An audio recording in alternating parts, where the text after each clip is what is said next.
This is Harold Zawatsky. I'm the chair of the Fairfield Board of Assessment Appeals. Today is Tuesday, April the 6th, 2021. The time is 4:08 p.m. and I'm calling this meeting to order.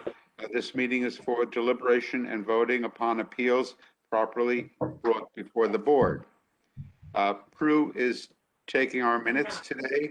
So Prue, could you please call the roll? Sure. Paulette Kuzo? Here. Judy Zablek? Here. Ronique Patel? Here. Kathleen Griffin? Here. Harold Zawatsky? Here. Okay. For our meeting today, I think we're going to do some of the personal property appeals that we have heard. Judy, do you have some? Do you? I don't have any personal property. No, you don't. Okay. So it's on the spreadsheet, it's the third tab over. There's RE 4 to 6, MF 4-6, and PP 4-6. Do you see that? I don't know, on the spreadsheet I sent out last night. So there's 6 personal properties. I had 1, and I think you and Paulette heard the other 5.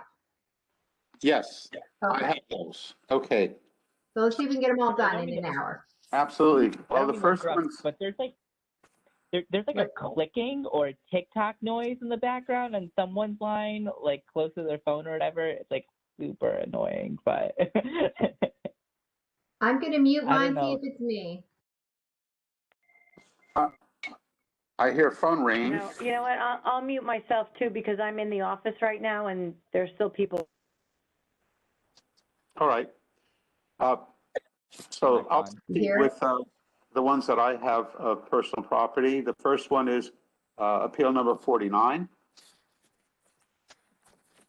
And this is very easy because it was withdrawn. So it's withdrawn. That was done previously. It's marked so on the list. Next, I have 615. The owner is Fabiola Flore. The location is 1506 Post Road, second floor, and the company name is Companion Homemaker Agency.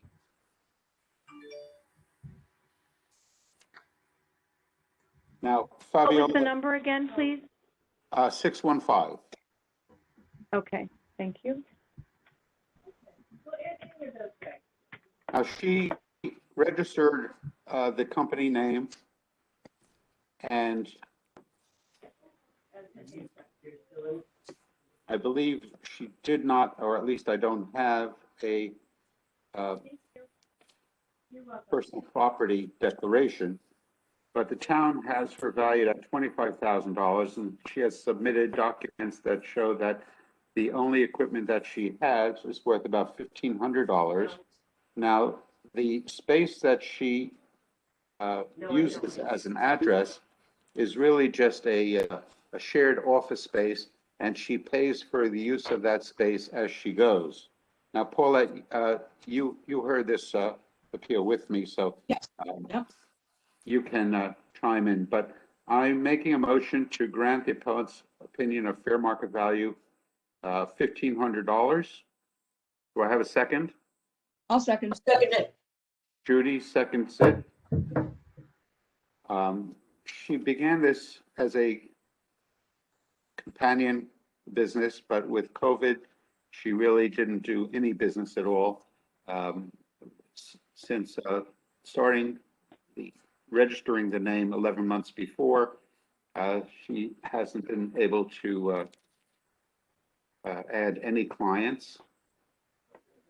And she feels that the $25,000 would get her would make it impossible for her to continue her business. So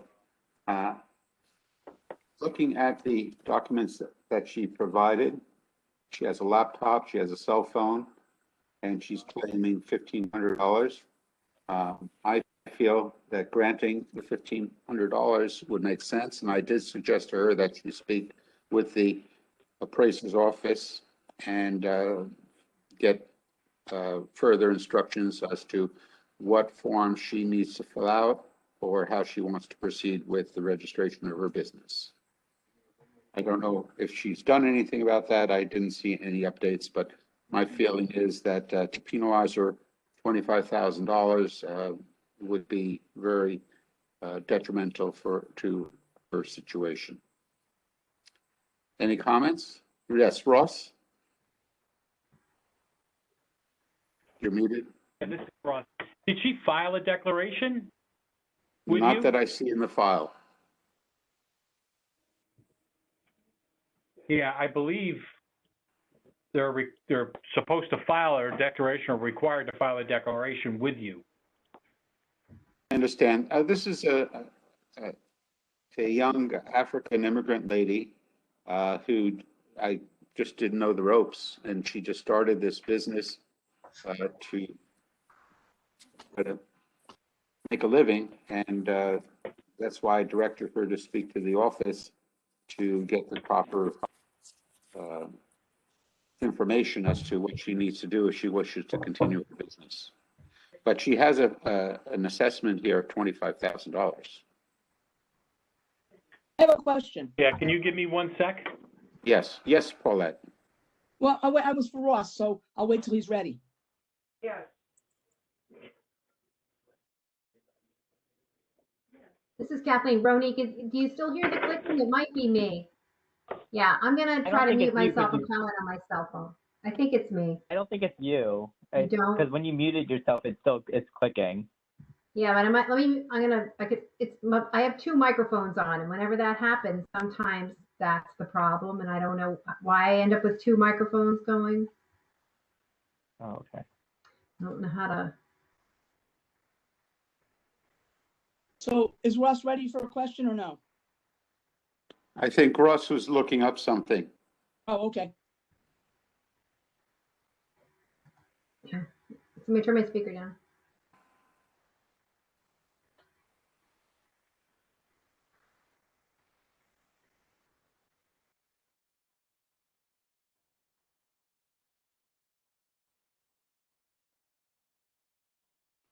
By the way, she doesn't pay any rent in that space. She pays $50 a month just to have an address. She pays a separate fee per hour when she is there for meetings and training at the rate of $23 an hour. So it's just an address for her. I guess, what I was thinking was, all she has is a cell phone and a laptop, and those are not exclusively used to run her business. And she doesn't own any other property that's related to the business, and she doesn't even have an actual office. She rents space on an hourly basis. Then does she have to declare that personal property of the computer and the laptop? If she does use it for her business, I think that's customary. That's been the situation in the past. But let's see what Ross has come up with. Do you have any record of her coming to the office to get an explanation of what her requirements are? No, and this is Ross. As you know, she is required to file a declaration, either with us or with you, to have a change, and that, as far as I know, has not happened. I checked with my office. This was added from West Haven. So in West Haven, she filed stating that the business was closed and it was moved to Fairfield. We then looked at similar businesses, and that's how we came up with the assessment, comparing her to similar sized businesses. Okay. Well, she didn't file a declaration. She's claiming a value of $1,500. Was the declaration sent to her, or is that not required? We send out declarations to everybody, but we're only required to send them to out-of-state businesses. I see. But we do send it to everybody. So I don't want to penalize this person, and I think that she understood that she needed to prepare a declaration. I can't remember exactly how the conversation went, Paulette. Maybe you remember, you were on the phone with us. I think, you know, neither of us knew that she could do it with us, that she could file one with us. She obviously didn't have one with her. So you did refer her back to the assessor's office. So whether or not she did that, we don't know. But I don't think there truly was a big problem with the understanding of what this is. I don't think she really understood how the whole thing works. So is there some way then, since maybe we should have told her to fill it out, but I didn't know to. So should we put this aside and call her and say, you have until, Friday at 5 o'clock to get us this declaration? I'll call. If the declaration is filed late, is it still acceptable, Ross? Well, it should be filed, I mean, yeah, it would still be considered late, but as part of the appeal, they should file the declaration with you in order to get the reduction through the board. Okay. All right, This is so, Kathleen, and then they still pay the penalty, right? And we can't waive the penalty. And that's why Right, you we can't see the waive the penalty. $62.50. So she still has to pay her penalty, but she doesn't have to be assessed on, and I don't even know, usually when we do personal property, we talk in assessed dollars, not appraised dollars. But I don't know, it's hard to tell from her form, what did you assess her at 25,000, Ross? Because Yeah, this is Ross. We assessed her at 25 because we looked up similar businesses and pulled the number from similar businesses. all right. So in any event, if it's not right, it's not right. How much? But penalty? she should file the declaration 25%. because, so that she has that declaration on file and it shows us what she's declaring. The penalty Then the is penalty would be assessed on the new value. 25% on top of what the assessed value of what she claims on the declaration. So the first step would be to contact her to submit a declaration. And I would suggest to her that she drop that off at the assessor's office and through the assessor's office to get it to the board. Right, and we'll add it to the file then. Yeah. Okay. So this is definitely, just so people, I mean, Ross can correct me if I'm wrong, but what ends up happening is if you don't file, then you have a certain assessed amount, and then the penalty is 25% of the assessed value. So say you had $10,000 worth of equipment, you're now going to be assessed on $12,500 worth of equipment. So the penalty isn't $2,500. It adds 25% to your assessed value. Then you're paying taxes on $12,500. Right. So it's like paying For money any on a tiny declaration piece of that's real filed, estate. for any Is that right? declaration that's filed late or not at all, we assess it a 25% penalty on the assessed value. Right, and this is Kathleen, and we can't waive that penalty according to statute. We can't take that penalty away. That's correct. Right, this is Ross, Right. that's correct. But by telling us she only has, $500 worth of equipment, a cell phone and a computer, as opposed to $25,000 worth of equipment, her penalty is going to be on the, 25% on top of $100 or whatever it is she claims, as opposed to 25% assessed on top of her 25,000. So people get the personal property, the small business owners, don't understand that, and they worry that they're getting assessed, a 25%, they have to pay that much in dollars, and that's not true. It adds it to their assessed value, and then they have to pay taxes on that penalty. And that assessed value stays like that? Or is it just for 1 year? Just for 1 year. This is Ross. Personal property is essentially revalued every year, and the declaration is on a schedule based on the purchase date of the item. So then I don't think you were here, Ross, when I asked the question before. So if all she has in personal property is her laptop and her cell phone, which are not exclusively used for business, and they're not in an office that's part of equipment, does she have to declare that as personal property for her business? This is Ross. If she uses it for the business, it should be declared. Even though it's not full-time use? Right, yes.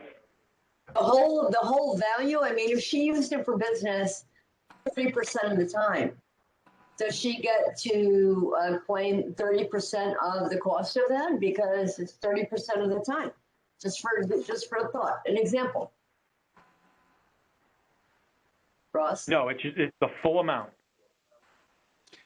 This is Once Harold. it's used for the Is it business, the we full count it towards purchase this. amount? What about depreciation? This is Russ. The depreciation is on a schedule. So the first year typically is at 95%. The second year it's 90. Let me see if I got one here. For electronics, it needs to be more than that. What about It is. market value? No, we use a depreciation schedule for personal property. So computers depreciate from 1, 2, 3, over 5 years down to 20%. Most everything else is over 7 years down to 30%. And that's statewide.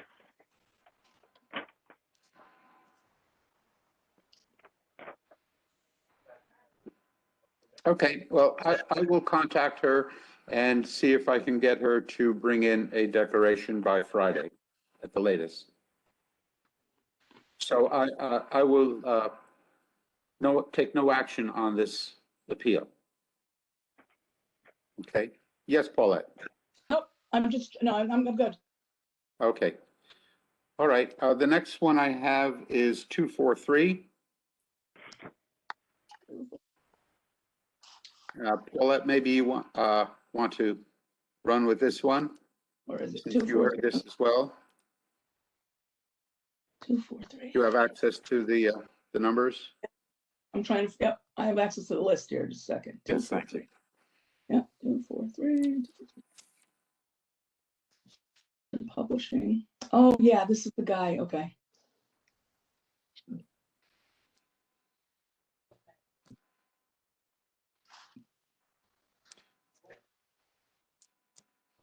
Oh, that's right, okay. This is appeal Yes. number 243. I make a motion the address is 354 Pequot Avenue, Southport. The property owner's name is under Quadrant Publishing LLC. The town's value is $6,250. His opinion of market value is 0. I'd like to make a motion to accept his market value of 0. This is Harold, I'll second. Okay. So this is the guy that came in and said that really has a shell company. He only has this company name because he has to have a copyright on written published materials. The company has no physical assets. So he basically writes books. But I think doesn't he rent, I forgot, correct me if I'm wrong, doesn't he rent like a little office somewhere too? But just because he has to have an address? Yes, that's the Jelliff building, and they rent out some small space in Southport.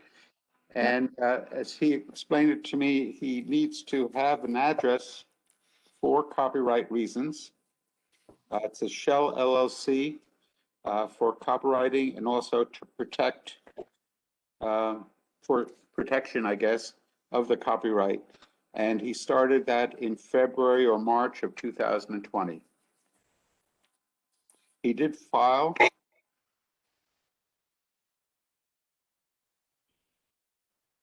Did he file? No. I don't have a copy of a declaration. I don't either. I don't see that.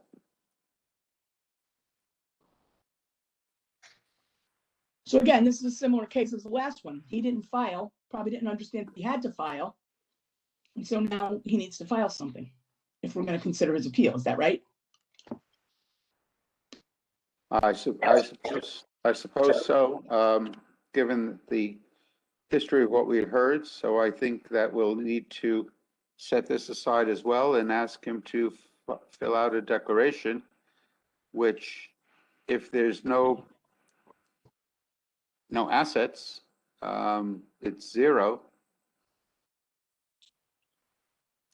Or we can, yes, Ross. Yeah, this is Russ. Just a quick question. He rents space in Southport, but he has nothing in that space? There's a Correct. table. It's an address. Okay.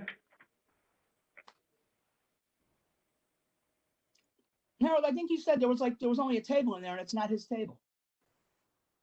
Right. It's an address that he has for copyright purposes. I don't know if we can vote this down to 0 without a declaration.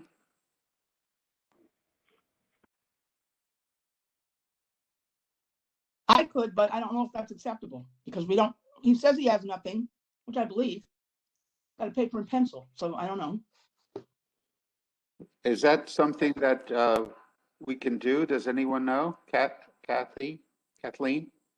I mean, Ross, can you give us some guidance on that? No.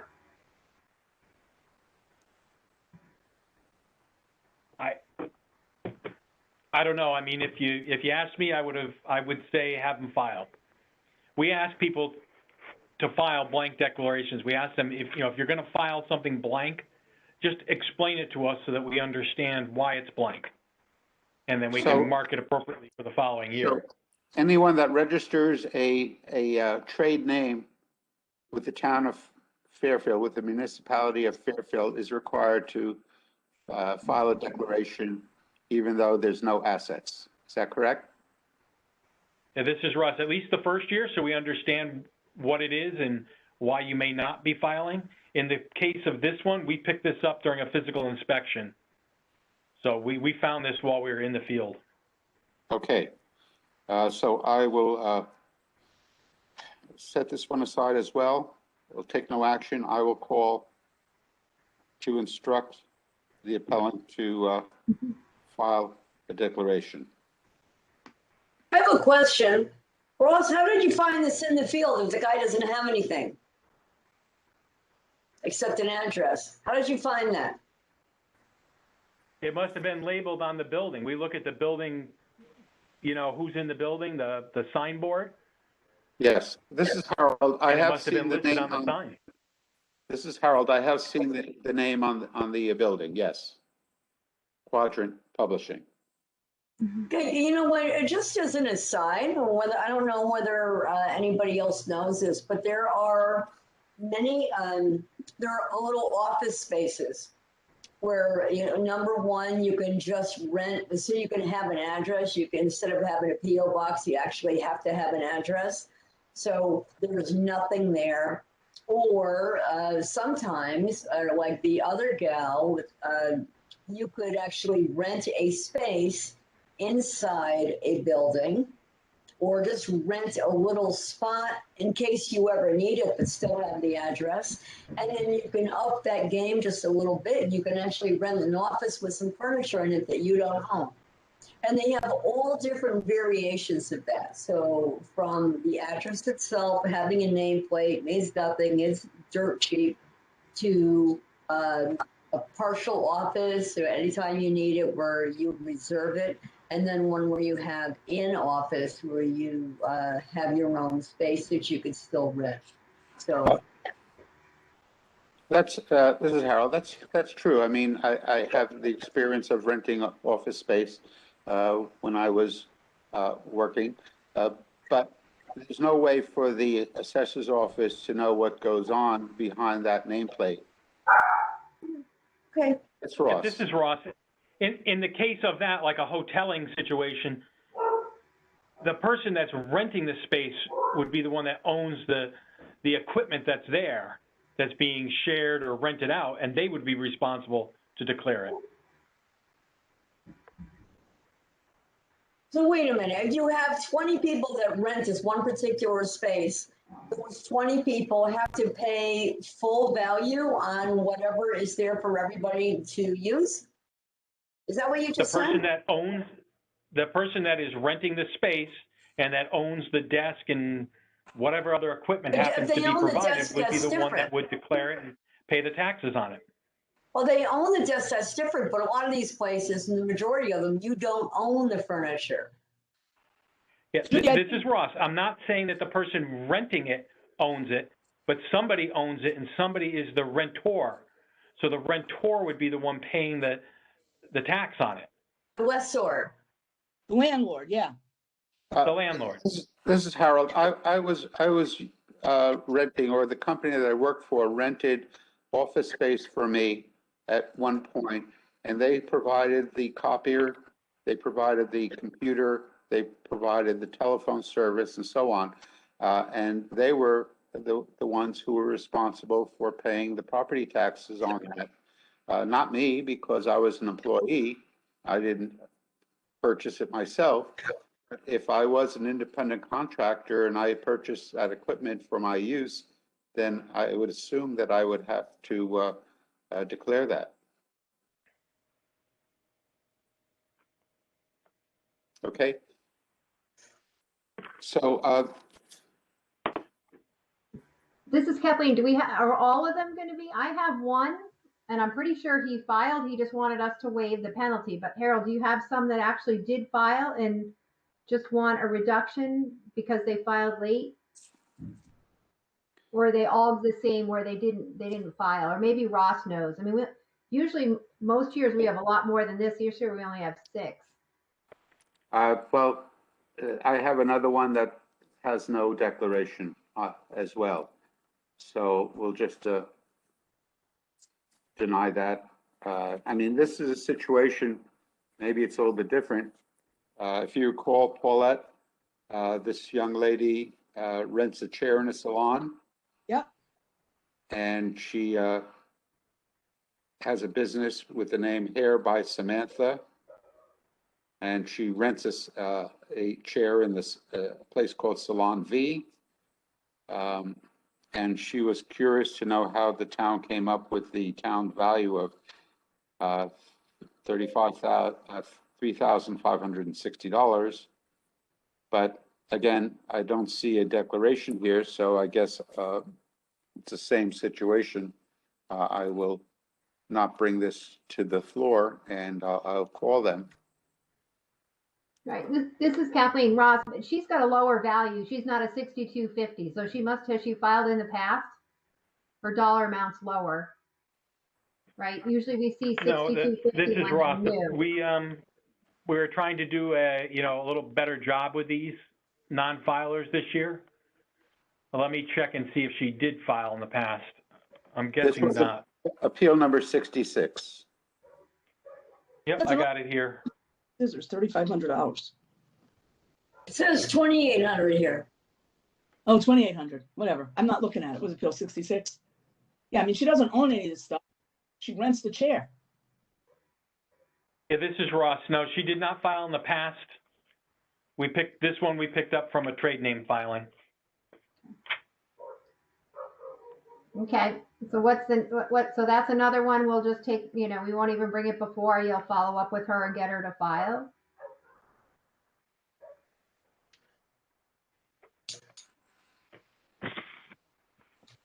Looks like maybe 504 has some paperwork in it.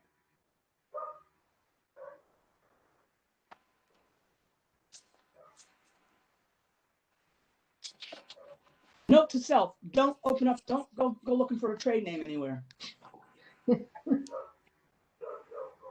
And Judy, don't ever register yourself. I did that in another town and I got taxed on personal property tax. So I had to handle it. So I do know about that. Yeah, don't do it again. I know.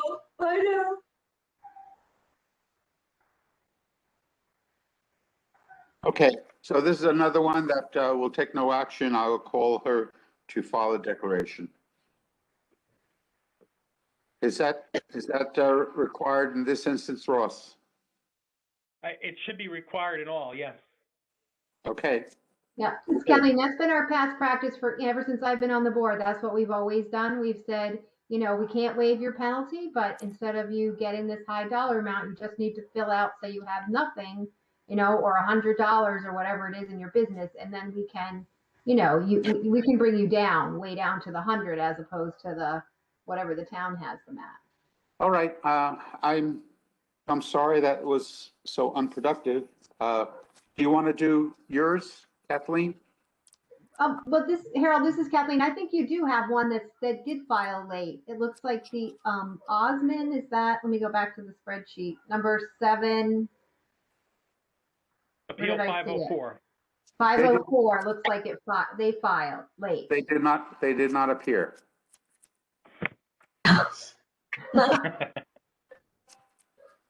The declaration was actually filed on 2/18/21, but it was due, of course, November 2nd, and they Right. did not appear. All right, so I guess we can vote that one down. They didn't withdraw, they just did not appear, right? I think we've been voting down the ones that don't appear. Oh, wait a minute, Ross has his hand up. Yeah, that's, I haven't done anything with all the did not appears yet. We have a few other than these, so I don't know if you want to deal with these all at once down the road, or do you want to do them individually? We've been voting him down. It's here now, so all those in Okay. favor, I'll call the vote. Just, Let me Harold, make- make a motion, make a Yes. motion, this is Kathleen, make a motion Yes. first. Paulette? I have a question. This is different than the average appeal, okay? It's not a property appeal, commercial or residential. He filed his paperwork, right? Isn't that enough? Why does he have to appear? He filed his paperwork. This is Kathleen, because he filed late, I think. Yeah, but he filed it. Whatever the assessor has to do with him, that's their business. As long as he filed his paperwork, why does he have to show? You know what, Paul, that's an interesting thought, because he filed the paperwork. Harold's about to call a few people to tell them to file their paperwork. So what makes it not okay for somebody who didn't fill out their paperwork and who did fill, it doesn't make sense. Everybody's got to be treated the same. But then again, you also have the other part that they didn't show up for their appeal. And Right. because they didn't show up for their appeal, that means they just kind of negated the whole thing, even though they filed their paperwork. So it has nothing to do with them filing their paperwork late. And the fact is, even if they filed it on time, they still didn't show up. Well, I suppose we need to have a ruling on personal property declarations. And if a person is appealing their taxes, even though they've submitted, are they still eligible to get their appeal voted on if they don't show? Kathleen? This is Kathleen, I don't think anybody, if they don't show, state statute says they have to show. If they're appealing what they're being assessed, they have to attend. This year, it used to have to be in person, but now we did on the phone this year. But normally, I don't believe we have the authority to grant their appeal if they don't appear. That's in the statute. So with these late personal properties, they have to do two things. They have to file, and then they have to appear. And that's the way it's always been. We've had other years where people file on time, but they don't agree with how they're being. I remember from last year, we had all those automobiles that were taxed twice, remember, by mistake, because they turned them from lease vehicles or something into owned vehicles. Remember that from last year? Anyway, there's a variety of different reasons they come. Those people filed on time, but they didn't agree with the amount. So then they appealed for that reason. But these other people are appealing because they're filing late, and then they want their appeal granted, and they still get a penalty. So I think they have to appear. That's my understanding of the statute. Okay. We're asking them to do both. Okay. And I think that's ever since I joined in 2016, I think that's always what we've done. I don't think it's, with the personal properties, it's always been those two steps. Doesn't mean we have to keep it that way, but. Oh. I'm not quite sure what to do here with this one. The town's value is $6,880, which is that the minimum, Ross? Because it used to be $6,250. Is that the minimum now, 6880? This is Ross. There is no minimum, but we did, in the past on declarations that did not file and had no history, we generally were using a $5,000 amount plus the penalty. But we're trying not to do that any longer. Which one is it? So where did this 6880 come from?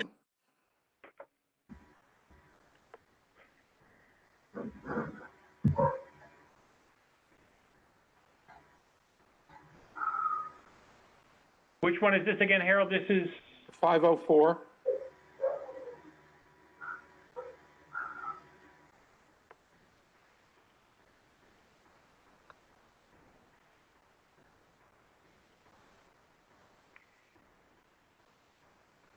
Yeah, but the person that was doing this for me would have been looking at, trying to look at similar sized businesses as best she could determine.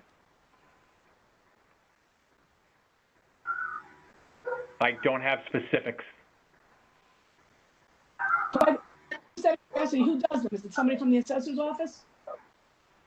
Yes, when it's not filed, state statute tells us we have to use our best information available to come up with an assessment. So let me ask this question. If we were to vote on this to grant the requested amount, then does a 25% penalty get added on top of that? This is Ross. Yes. Okay. In that case, I would like to bring this to a vote. But, yeah, he didn't show, right, Harold? He did not That's show up. correct. This person did not show. Right, so we either have to decide, are we gonna turn it down now, or are we gonna wait and turn it down later? I think that's what we need to decide. Well, I don't know that I necessarily want to turn it down if I have the option to vote on it. This Kelly, we can't vote yes because he didn't show. He didn't come for his hearing. Is right? Is that the overriding factor? I think that's the statute, you're required to appear. If you file an appeal, the board cannot vote on it in the affirmative for an appeal if the person does not appear. And it's normally in person, like they actually have to come or have a duly authorized agent show up. So if they didn't show, we can't vote yes. Are we sure And that's the statute? the reason for their appearance is to provide additional information as to why they feel that their appeal is supported. Is that correct? That's why we asked like any other appellant, why do we allow the real estate people? Why can't they just file an appraisal and then we just vote on the appraisal, right? They have to come and they have to do an in-person appeal, and that's the statute. So same with fees. They have to, it's personal property, which is different than real estate. It's a different way of taxing. We usually talk about assessed dollars when we do personal property. So if you look at his filing, it's in assessed dollars. That's the only difference. Normally with real estate, we talk appraised. With personal property, we talk assessed values. But I don't think we can vote. I mean, the statutes are pretty clear. They have to show up. And it's not enough for them to just say we did not file out the declaration of property before. They did not fill out before. Usually a two-step process. If you don't file, you have to file and then you have to appear. You have to do both. Often we'll do it in reverse. They'll come for their appeal and we will look at it and we'll say, you didn't file, so go down to the assessor's office, sit with Paul or whatever, fill out the paperwork, and then we will vote on, your request because you did come here. So most of these other people have at least appeared for their hearing. This one didn't appear. Anyway, Ross has his hand up. Judy had her hand up and Ross has his hand up as well. Judy, did you want to say something? Yeah, you know what? I think we have a lot of these. I think we have some questions that we need to have answered. We have to make sure that we do everything the proper way. And my suggestion is to say, find out whatever the process is if we have to come back and say, okay, these 5 appeals, number 1, 2, 3, 4, and 5, all have blah, blah, blah, and, the same whatever, and then we vote on them at that time. If we don't have all the information, we just wasted almost an hour not being able to do anything. I agree, and I apologize for that. But We still love you, Harold. thank you. Kathleen, we're going to withdraw all of these that I had, Okay. and we'll leave the one that you have for each. Ross has something to say. I also want to see if 49 did file, because it looks like maybe she did something, and in the notes, it sounds like she did communicate with Paula. So Ross is raising his hand. I don't know if he was for this or for something else. So 49 we might be able to do. No? Yeah, this is Never Russ. I filed. don't have a declaration in 49, but on the other one that did file, if you're all right with that, I will put it in as a recommended by assessor change.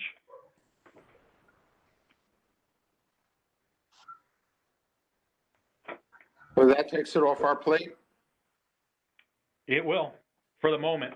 Wait, Ross, which one is that? That was Appeal 504. Okay.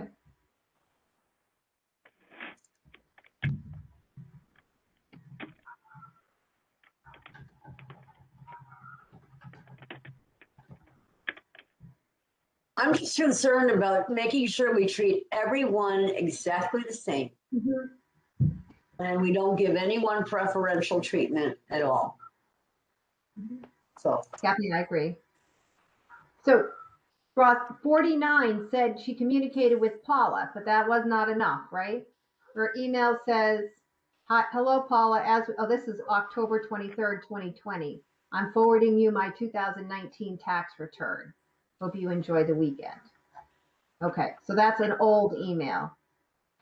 And she did say that she spoke with Paula. This is Harold speaking, but Paula, Paula got COVID and she could not respond to her. I can check with Paula. This is Ross, and make sure it's wasn't lost in her emails while she was out of the office. All Okay. right. Well, So I've got one. I've got appeal number 415. And I think this is I believe he was appealing his penalty. But before I motion it, Ross, can you just, now I'm nervous that I didn't ask the guy to do the right thing. I think he filed. Yeah, he did. He filed, right? Yes. I see his report.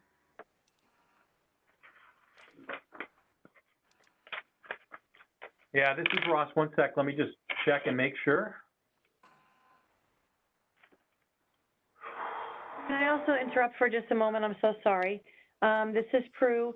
For appeal number 243, I'm sorry, not appeal 243, for 504, was there ever a motion? no. Okay, so should I remove that from the list? You can mark it as take no action taken. Okay. Thank you. Yeah, this is Kathleen Prue. For the minutes, I would just sort of write a paragraph and just say we talked about those appeal, but we didn't move them or take any action on them, right? Because I think there was 3 or 4 of Okay. them there. That's probably the best way, because you don't want to do the typical listing because we Right. didn't make motions and seconds and come up with a amount. So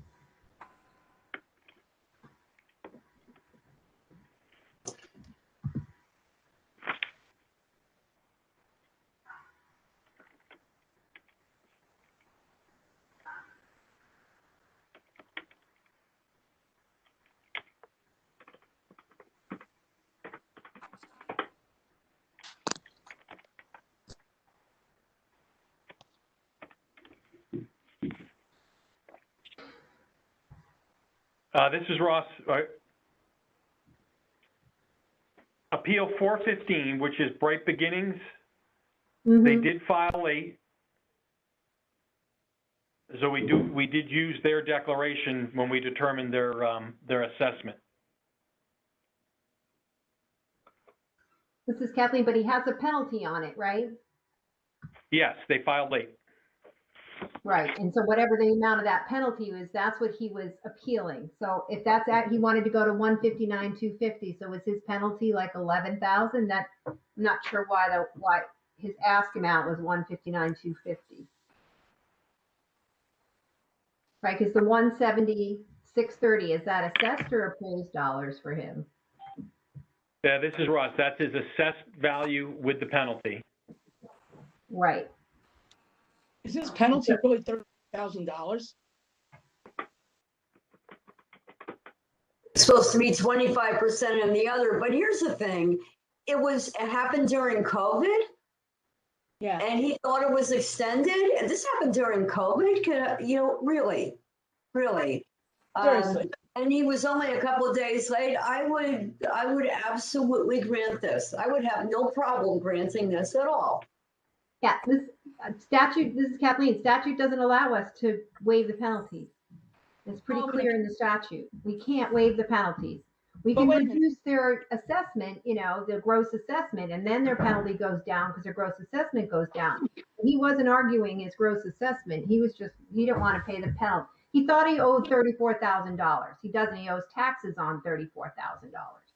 So whatever the mill rate is on the $34,000, that's what he pays in penalties.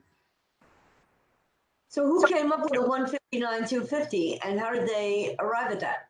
It was last year's number. This is Ross. We used his declaration that he filed with us. Those are his numbers that he provided. Town's value is his Well, number. And that's not, just his give him the appeal is not 159. filled out correctly. He's asking for a 159,250, which is $11,380 less than our assessment with the penalty, but the penalty is $34,130. So I'm not sure what he's really asking for here. Yeah, this is Kathleen. In his hearing, he wanted the penalty waived. He thought he would have to pay a $34,000 penalty. And I said, no, you have to pay taxes on the $34,000 penalty because if the penalty is 25%, so you get assessed that 25% additional. So he's appealing whatever the mill rate would be on that amount. So he wanted the assessed value reduced by $34,130. So I don't know how to motion that, but that's what he wanted. And I told him, I said, is the 170 number correct? And he said, yeah, my personal property deck is correct. I just don't want to pay the penalty. And I told him, we can't waive the penalty. I said, this is how it's calculated. You don't owe $34,000. You owe taxes on $34,000. Oh, I think he understood. We could certainly back out a number so you wouldn't be actually waiving the penalty, but he can back out the number to the fair market value, what that 159 is, which I can't sit here and do that math right now.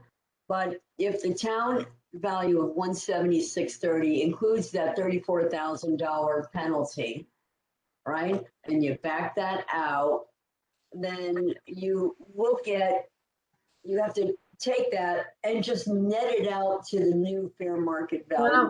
Listen, Kathleen, I don't think we should do that. No, this is Harold. We're working with the numbers that he provided of his value after whatever depreciation calculations he did. And he must have misunderstood that it's only going on the penalty. He's going to pay approximately $800 more in taxes for the penalty. $800 more in taxes for the penalty at the mill rate, roughly. $850, whatever the number is. And you can grant him no lenience for COVID? I don't No think lenience at all? I don't think that's right. I don't think the state allows us to change the penalties. But Ross has his hand up. he thought Yeah, that this he is was, Ross. What would you suggest we do with all the other people I'm not dealing with the other that people. were I'm late dealing or with- didn't file? he filed late, right? It's not that he didn't file, he filed late. So. But we and have a he's- lot of other people that filed late that are being assessed a penalty. They're just not appealing. Lord. But here's my question. He's under the impression that the filing date was extended because of COVID. Do we know for sure that it was not extended? That's all I'm asking. This If is we don't Ross. know It was that- not extended. We checked that out and it was not extended. I know it wasn't extended. Absolutely was not extended. Okay, I'm just asking. Yeah, I mean, we would not have charged them a penalty if it was extended. It's just like your property taxes, when we had the extension on the property taxes, we're not paying a penalty on the extended property taxes. Right. But we will be charged a penalty if we don't pay the extended taxes by April 1st, then the taxes go back with calculation of interest for 3 months.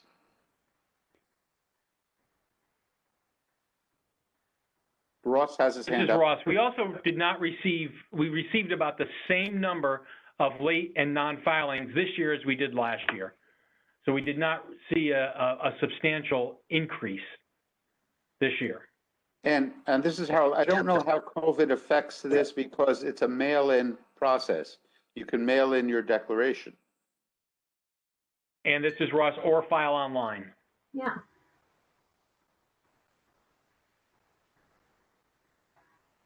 I don't have a late file option.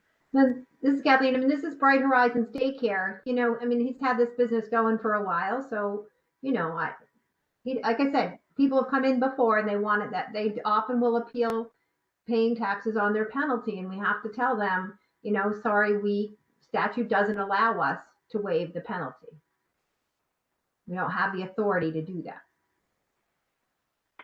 And he's not saying his other value is wrong, so I don't necessarily want to change his other value, you know, because he said it was fine. So I'm just not sure how to make the motion. I wasn't sure what the amount was for the motion, that's all. But I mean, this is he wrote 159,250 on the sheet, right? Is that what he filled out? I just want to make sure that's what he filled out.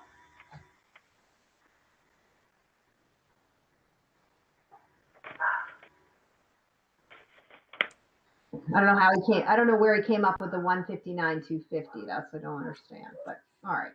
So I'll just make the motion to grant appeal number 415 to reduce the assessed value. This is assessed value. The assessed value for Bright Beginnings Fairfield from whatever what's the 170 plus the penalty?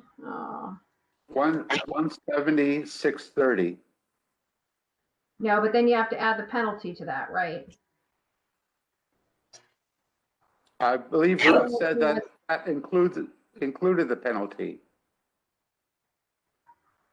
Oh, it does. Okay, so to reduce it from 170,630 and remove the penalty.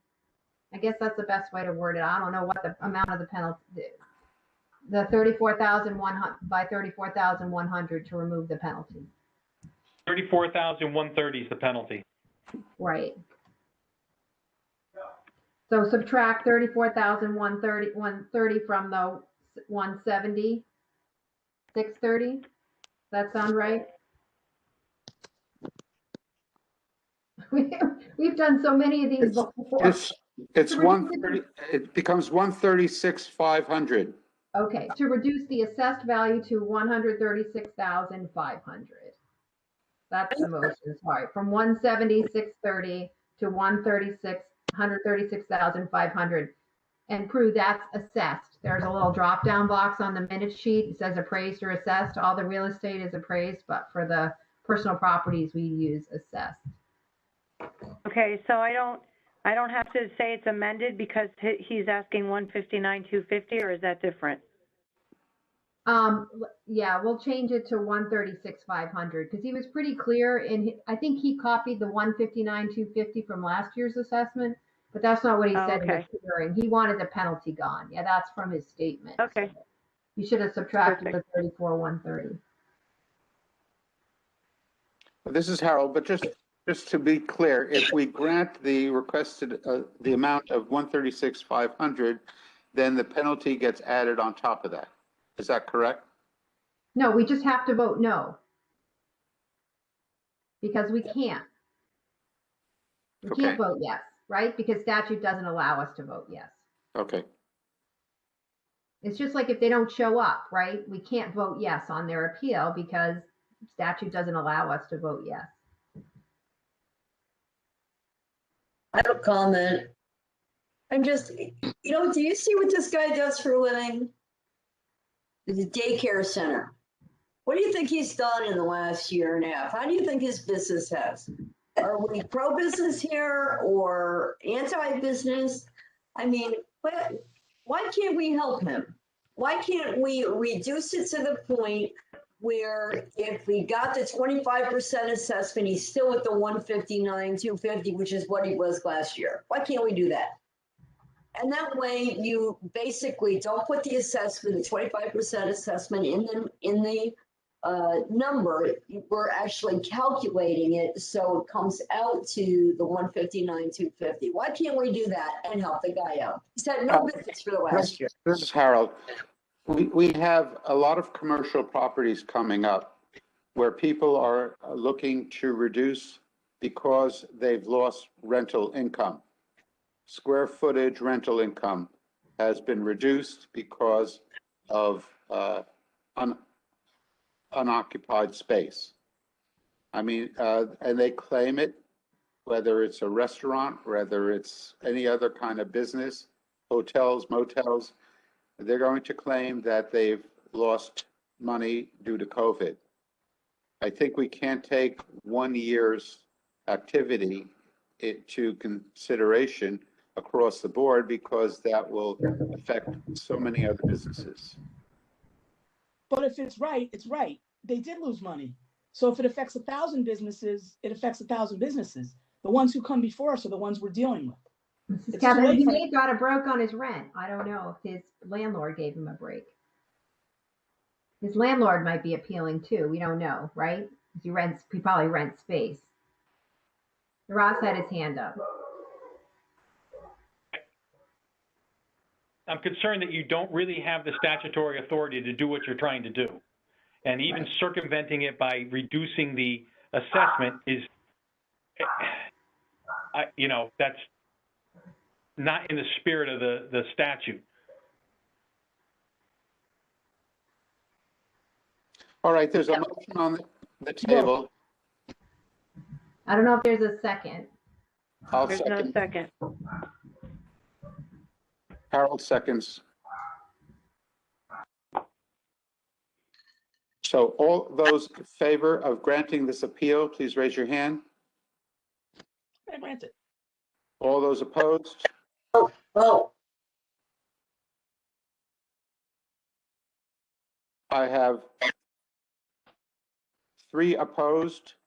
Judy, how do you vote? I think I am going to abstain here because if you grant it, then it comes 25% over on top of that 159, 250 number. That's what I'm seeing, right? That's what I think.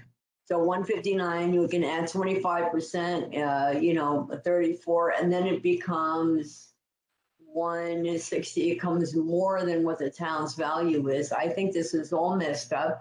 I think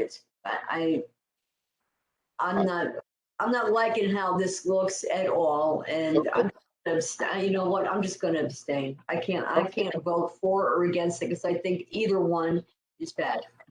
The vote, the appeal is not granted. The vote is 1, 3, 1 in favor, 3 opposed, 1 abstaining. And I would say in our own defense that we are not attorneys, we are not trained assessors. We don't know all the ramifications of the statutes and why they're in place regarding these issues. So we just have to follow them as best we can. And that's in our defense, quite frankly. Okay. Yes, it's just one is unclear, and I have to go now. Okay. I might be able to come back. Okay? Yes. And I will. Okay? So Kathy, could you Prue, I'm sorry, Prue, could you please call the vote? Sure. I have appeal number 415 was denied with a vote of 1 in favor, 3 opposed, and 1 abstention, which was Judy. Thank you. Okay, I think we have to take a break because we don't have a quorum.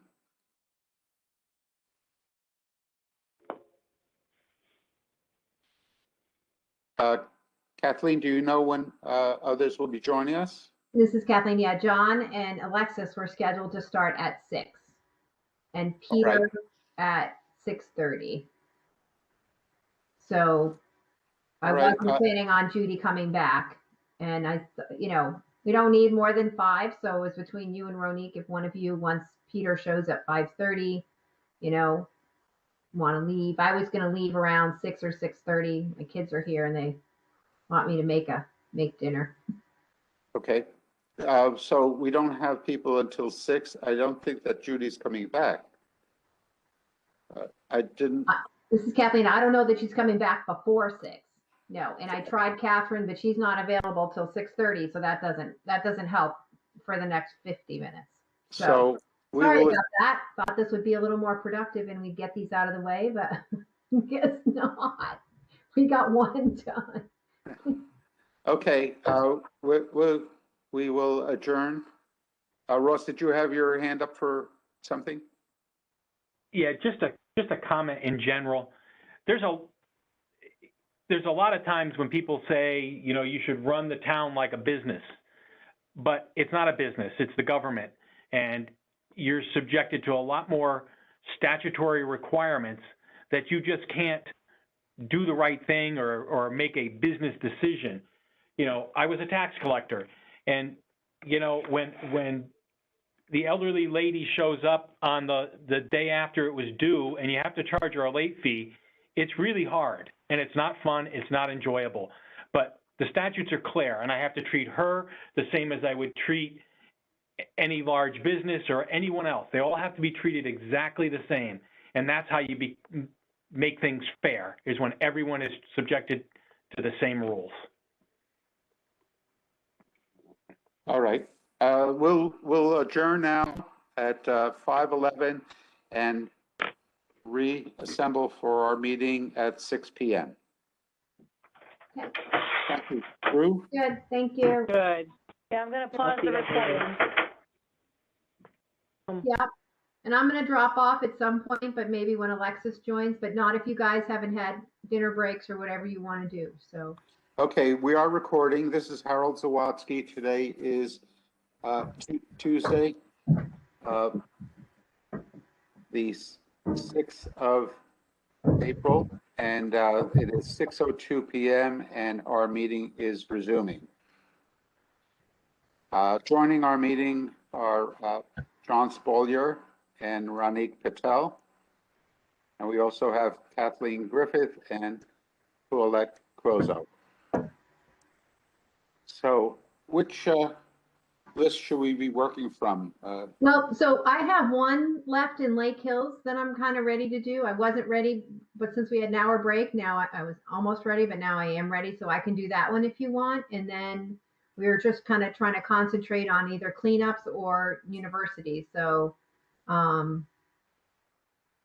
was going to focus on Alexis and Peter when they were in tonight, just because they have a lot in the beach too. And right. Let's begin with the Lakeville, and then since we have John,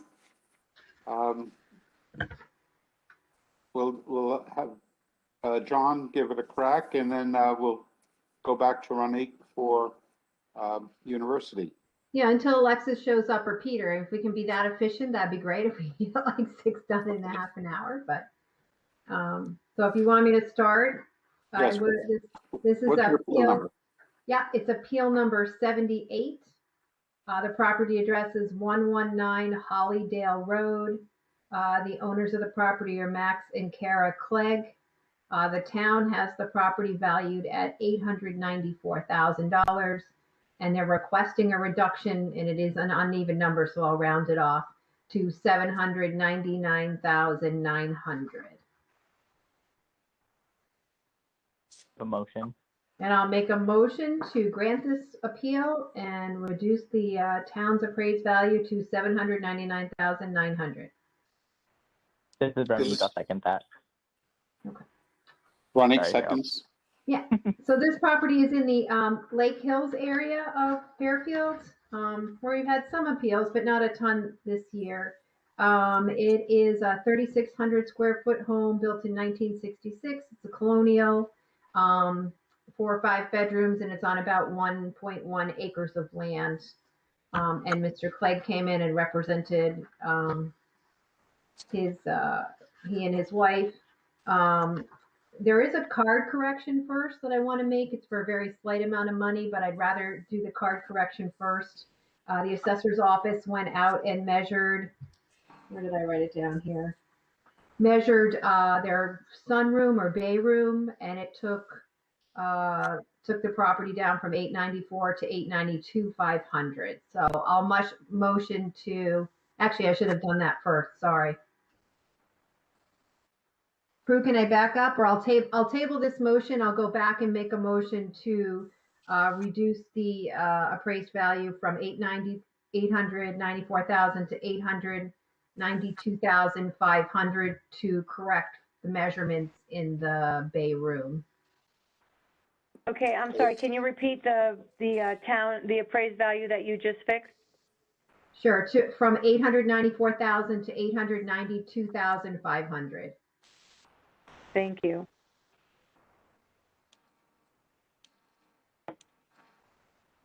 I'll second it if you need a second. I think we do, right? And so basically Karen went out and measured it. If you look at the backup online now, they've added that card correction down at the bottom. There's about 3 or 4 different copies of the card, but the remeasurement is down there on the field card. He had said his room was approximately 26 by 21, and the town had it by 26 by 24. I don't know where it went out, but at the homeowner's request, they did go out and measure that space. So if anybody has any questions, otherwise, Harold, I think you can call for a vote on part 1. I have no questions. All those in favor of granting this appeal to the requested amount, please raise your hand.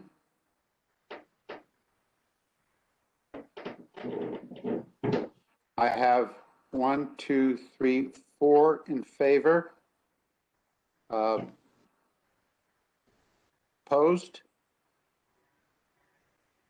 Abstentions?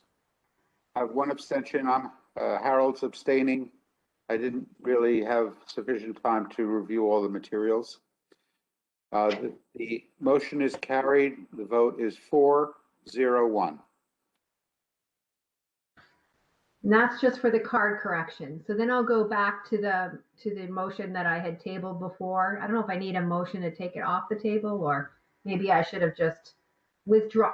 You know what? I should just have withdrawn it. So now I'll make a motion to grant appeal number 78 and reduce the town's value from 892,500 to the requested amount of, where did I put that? 799,900. Okay, any discussion? I'll take a vote. Veronique, I'll you need want a to second second again. that? I apologize for. This is Veronique. I'll second. Okay. So what he did is he did provide quite a list of comparable properties that had sold sort of in the area. He listed the sale price, the square footage, the sale date, the number of bedrooms, the sizes of the parcel, and the year built on the properties. And while he did his calculations, he sort of did average square footage of the comps and came up with his numbers for his requested value. We did then discuss 2 or 3 of the different comps that are on his list in particular. So I'll just run through those quickly. The first one was 766 Mountain Laurel. It was all redone, sold for $830,000 in June of 2020. It is a bigger home at 4147 square feet on a smaller lot, 0.58 acres. It was built in 1967, very close to the subject house, which was 1966. and the subject is 3,614 square feet. So that sort of established him to be less than the 830 number. It's a smaller acreage, but a bigger house. Then we also talked about 163, where's the other one? 164 Surrey Lane, which is a smaller house, sold for 570, but it's only 2,400 square feet, 4 bedrooms, built in 1967. That sold for 570. And then we talked about 525 Hollydale, which is up the street from him. That sold for $710,000 on August 5th of 2020. It is smaller at 2,972 square feet, but it's on 1 acre of land, and again, built in 1963. So I wouldn't want to see him as low as the neighbor, but that's a smaller house. And he's not asking to go to 710, he's asking to go to 799. And then he also pointed out 163 Springer Road, sold in July of 2020 for $795,000. It is a smaller home at 2,926 square feet, but it is lakefront and is renovated. That was built in 1968 on a smaller piece of land, 0.55. So even though we did the square footage calculations, I feel with the comps he provided, saying that the 830 is really bigger and in really good shape, that he should be below that number. And yet he thought he would be about where the Springer Road one is, which is a smaller house, but it's lakefront. And that sold for $795. And obviously the neighbor smaller at $710. He wouldn't be that low. So I'm tempted, despite the fact that he used the square footage, he provided the comps, we walked through them, looked at the sales prices. So I think I think he did his homework, and the square footage happened to work for him in this particular situation, but he provided all the sales. He wasn't just looking at he did some, how come my neighbor's is higher and this one's lower, but at the same time he included, good sales data. I looked at the pictures. They look a lot like similar to his home. So if anybody has any questions? So did you say that 653, this is John, that 653 Hollydale was one of the more comparable ones? He listed 525 Hollydale. Okay. That's all for 710, but it's smaller at 3,000 square feet. I did forget to mention, he does have an easement in the left rear corner of his lot. He provided a map of that, or I think I had the assessor's office look up for it. So there is a small portion of his property in the rear left. And we pulled the deeds for that the neighbor is allowed to store, it looks like store some things on the property in the back corner. So, it's not like it's a shared driveway or anything like that, but he does have an easement, that easement in the back. And I think that was agreed to in 2014 between the two neighbors it was between the old neighbors, but when he bought the property, it came with that easement to the neighbor to the left on the maps. So I don't know whether we wanted to adjust his land for that or not. It's a 1.1 acre, it's a small part in the back, and I believe that's in the backup as well. All right, any other comments? Maybe it's not in there. Okay. We're ready to vote. I'll call the vote. All those in favor of granting this appeal to the requested amount of $799,900, please raise your hand. It's unanimous. 1, 2, 3, 4, 5.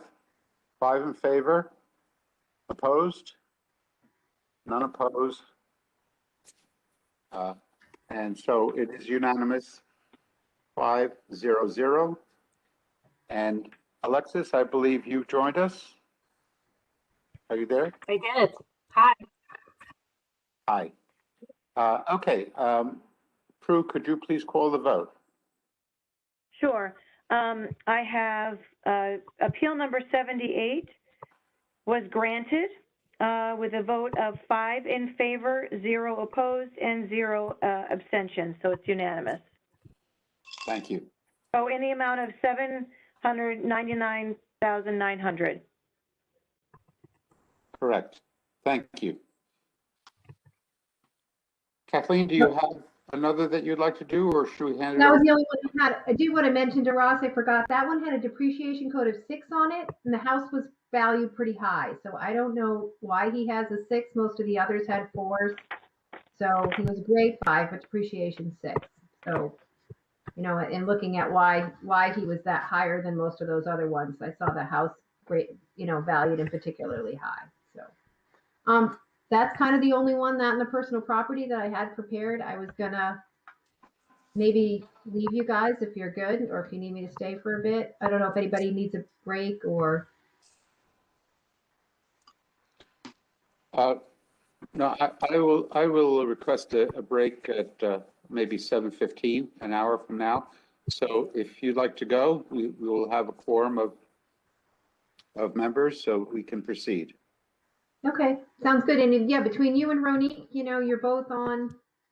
I mean, one of you could go and not, you know, whatever. We'll let you figure it out. But you do have, you should I have can enough. give Veronique an early night. Okay, Veronique isn't working very sounds hard. good. All right, Okay, good night. Alexis, you're on with Night, bye, us. Kathleen. Enjoy Good your night. kids. So, Thanks. John, are you ready to do a few of yours? I am looking through the files right now, and I am not ready quite yet. All right, Ronique, how about you? I'm ready, Harold. Veronique was born ready. Go get them.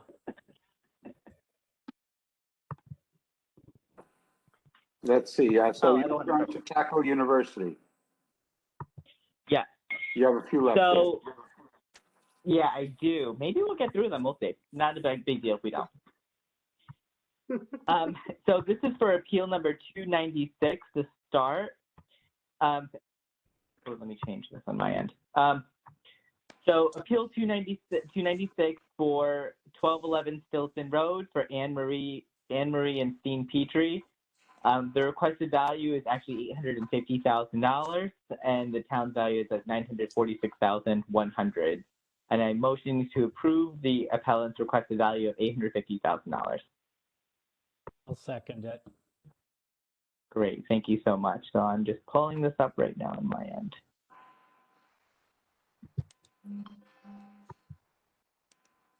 I'm sorry, Ronique, I apologize. Can I please have the appeal number? 296, no worries. Thank you. Yeah, thank you. And it's for $850,000 for requested.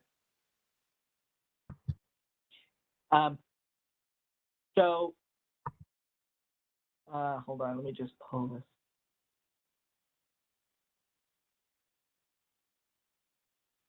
Perfect. Okay, good. So she had, it's a very long, a lot of documents in this file. There is an appraisal hidden like towards the end. And the appraisal is as of September 25th, 2020. And so she did buy it in November 2016 for $306,000. And the appraisal came back as, what's that dollar amount?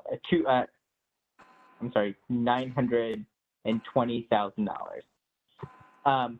She's requesting for $850,000. I'm inclined to go towards the appraisal amount, which is higher than her requested value, which is at $920,000. I don't believe she made enough sufficient information to go above or below the appraisal amount. A couple of things on there. The comparables on there, she doesn't have a garage and all the other comparables do. They adjusted for it in the appraisal. It's a log cabin built in 1932 where all of the other ones are colonial. Also adjusted, and hers has a shared driveway with 4 owners that she self-maintains. That was the biggest argument she was making, to go below the appraisal value. But if my understanding is when you're appraising a house, you're considering all these other different factors. And while I didn't see an adjustment for the driveway, I trust the appraisal was able to kind of make those amendments. A couple of other things. The 45 Norwegian Woods is the closest property. And she gave me a ton of more comparables. It still isn't the most comparable to hers. And I do trust the appraisal, and I'm more inclined to go with the appraisal amount of $920 versus her requested value. So this is John. Ronique, did they have, let me just see here. So it looks like they had some kind of deduction on their house by the field card, but I don't know what it is because it looks like they did do an informal hearing and there was no change, but I do see on the previous assessments history on the card, it went from 806 down to 662. Did they mention anything about that? One thing she mentioned was a patio, but that wouldn't have made that much of a difference because they said that in the field card there's a patio, but that was the only thing.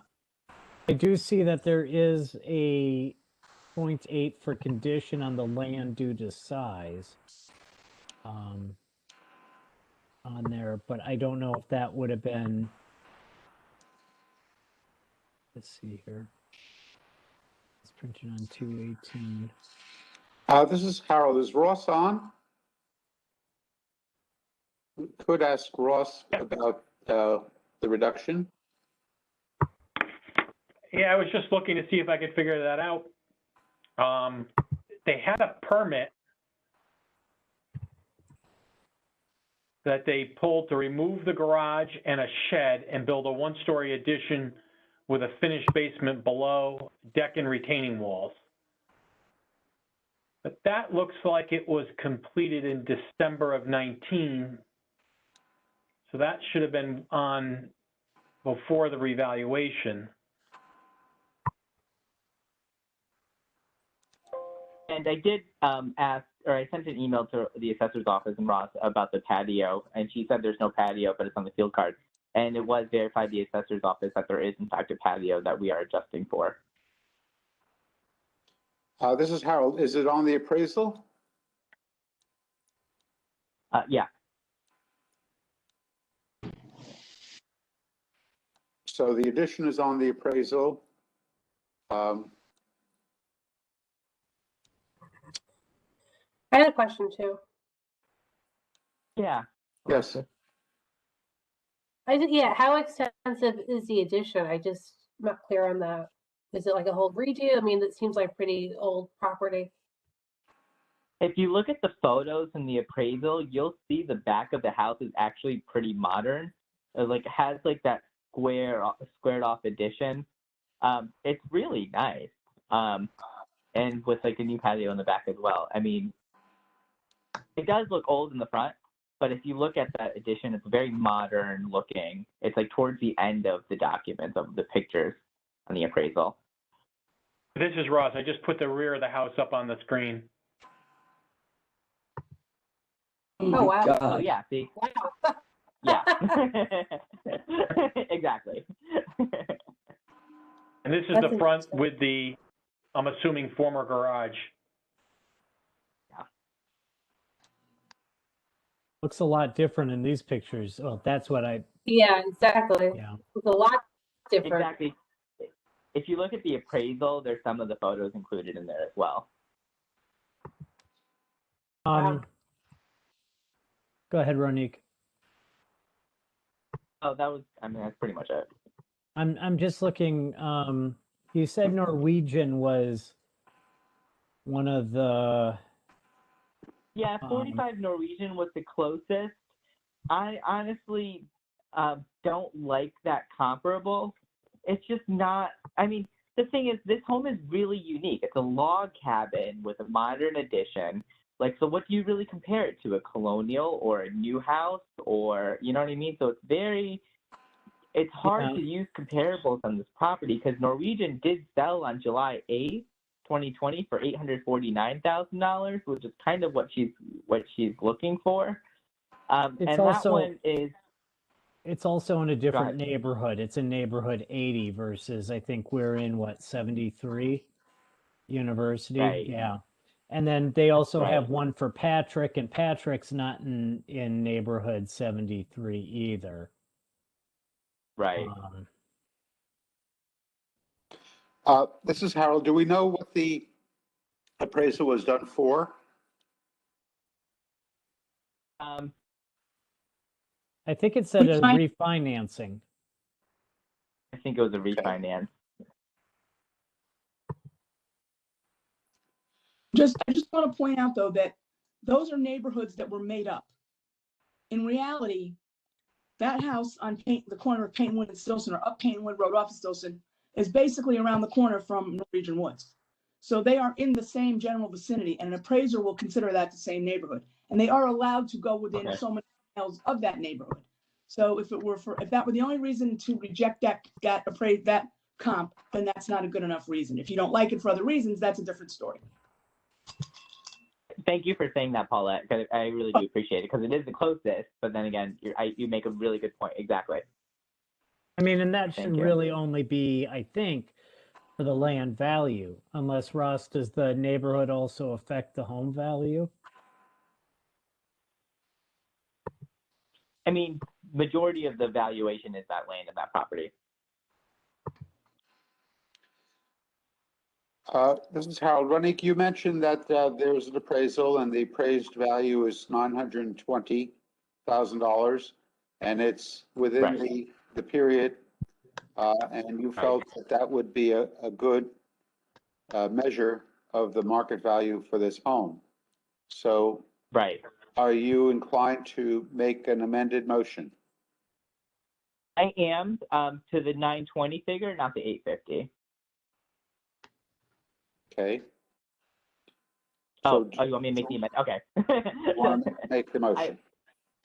I would like to amend the appellant's requested value of $850,000 to the appraisal value of $920,000 for appeal number 296 at 1211 Stilson Road. This is Harold. I'll second it. All those in favor of amending the value to $920,000, please raise your hand. I have 1, 2, 3, 4. Opposed? Abstaining? This is Paulette, I'm abstaining. Okay. The motion to amend is approved. And now the original motion, all those in favor of granting the appeal to the requested value, excuse me, not the requested value, the amended value of Yep. $920,000, please raise your hand. I have 3, 4 in favor, opposed. Paulette, abstaining? Abstaining. This is an unusual property, and I usually agree with the appraisals, but I don't like the comps he used. I don't think they reflect the style of the house. I don't know if they took into consideration the special factors about the driveway and everything, so I'm gonna refrain this time. Abstain. Okay.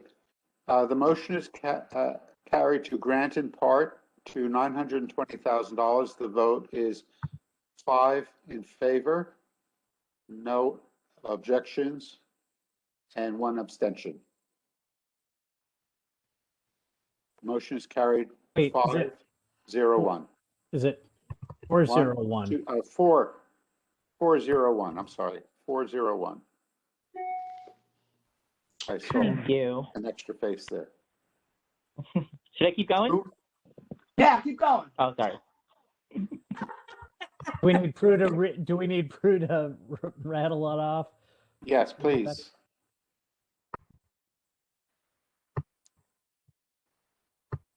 Sorry, I was muted. Okay, so appeal number 296 was granted in part for $920,000 with a vote of 4 in favor, 0 opposed, and 1 abstention, which was Paulette. Thank you. Okay, next. Ronique, you have another? Yeah, so this is going to be appeal number 612 for 472 Old Mill Road for Barbara Lane, and that's Lane. a requested value of $800,000, down from the town's appraised value of $1,121,600. And I am motioning to approve the appellant's requested value of $800,000. I'll second that. Great, thank you so much. So there's a couple of interesting things about this property. So I'll start by saying you may notice that the purchase price is $600,000 of July in 2020. And it's an unqualified sale. And she did say that she is connected to the people who live there. The executor lives far away, and so it's part of the trust. And they came up with a fair price. And it was an as-is sale with no appraisal at the time. So even though it was bought for $600,000 in 2020, she's connected to the people that were there. And so it's not necessarily an arm's length transaction. What's attached on her document is a couple of things. One of which is a tennis court picture. We evaluated the tennis court. On the appraisal, I asked the assessor's office to remove the tennis court and give us a price on what that would be. They did make the adjustment. So without the tennis court, it ended up going to $1,102,400, down from the appraised. I don't believe she really has a tennis court. Judging from those photos, it just looks like broken pieces of asphalt, really. And so that's another thing that's kind of going on with this house. She put it on the market it was put on the market of June of 2020 for $849,000 for just a week. And she bought it that week for $600,000 because she knew them. I don't know, and Paulette may be able to answer this, or anyone. If you want to sell it to someone, do you have to put it on the market? Yes. Okay. There you go. Have to put it on the market. So what's the because if it's connection unqualified, between her and the? those are siblings. Yeah, Siblings. it was like a father. Yeah. It was the father, I guess the mother. Mrs. Ross, I don't believe you're required to list a house to sell it. You can do a I don't private think so. transaction. No, here's the thing. You do have to establish the market value. Like, is it a law? No. Is it a definite rule? No. But what happens is when there's other people involved, in order to make the sale go through so that everybody's satisfied, you have to show that you tried to sell it for more money. Otherwise, they won't sell it to somebody who's like an unqualified salesperson. Why should they sell it to her for $600 if they could have gotten $800? So they won't sell it. And I don't know if they had to settle an estate or not. They might have had to. They have to settle an estate. You have to show that there was a fair market value involved somewhere. And that's the only way to do it, is to put it on the market. Yeah, I think the siblings that bought it, or a sibling bought it from their siblings. It was an estate, right? Well, This was an estate. It says, Right. yeah, on here, I paid $600,000 in July of 2020, had to pay 6 members of trust at that time. Realtors valued at $725 to $750, needs so much, something updating, original furnace, at least It's a 80 very old years house. old. I've been in this house. It's a very old house. I've been in this house before. Very old. Yeah. Needs a lot of work. And to speak about that work, a couple of things that she mentioned is you can't run a gas line to that house, and so also the access bridge, which is kind of an island to the shared bridge, so you can't build a road there. The barn, which has photos on it, needs a lot of work. It's all original. It's a really old kitchen with no renovations. All of the other houses in the area are renovated, so there's no real comp.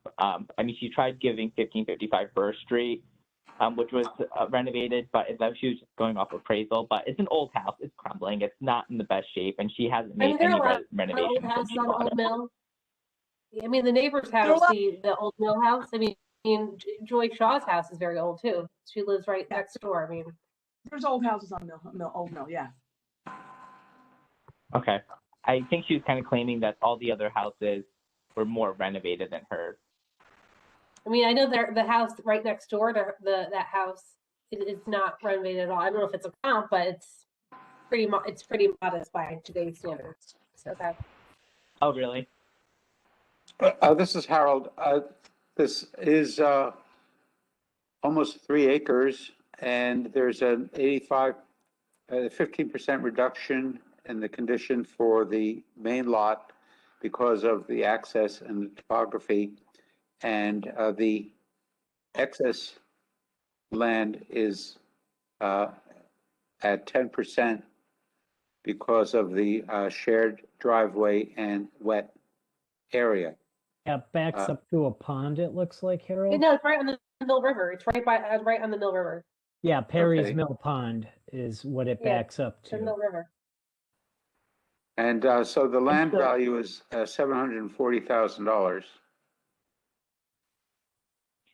That's probably too. And so with kind of judging this property, I do believe that the house is in it needs a lot of repair. They did put the market in June 20 for $849,000, and I believe that's more of a number to kind of look at versus her 800 if we were to adjust it.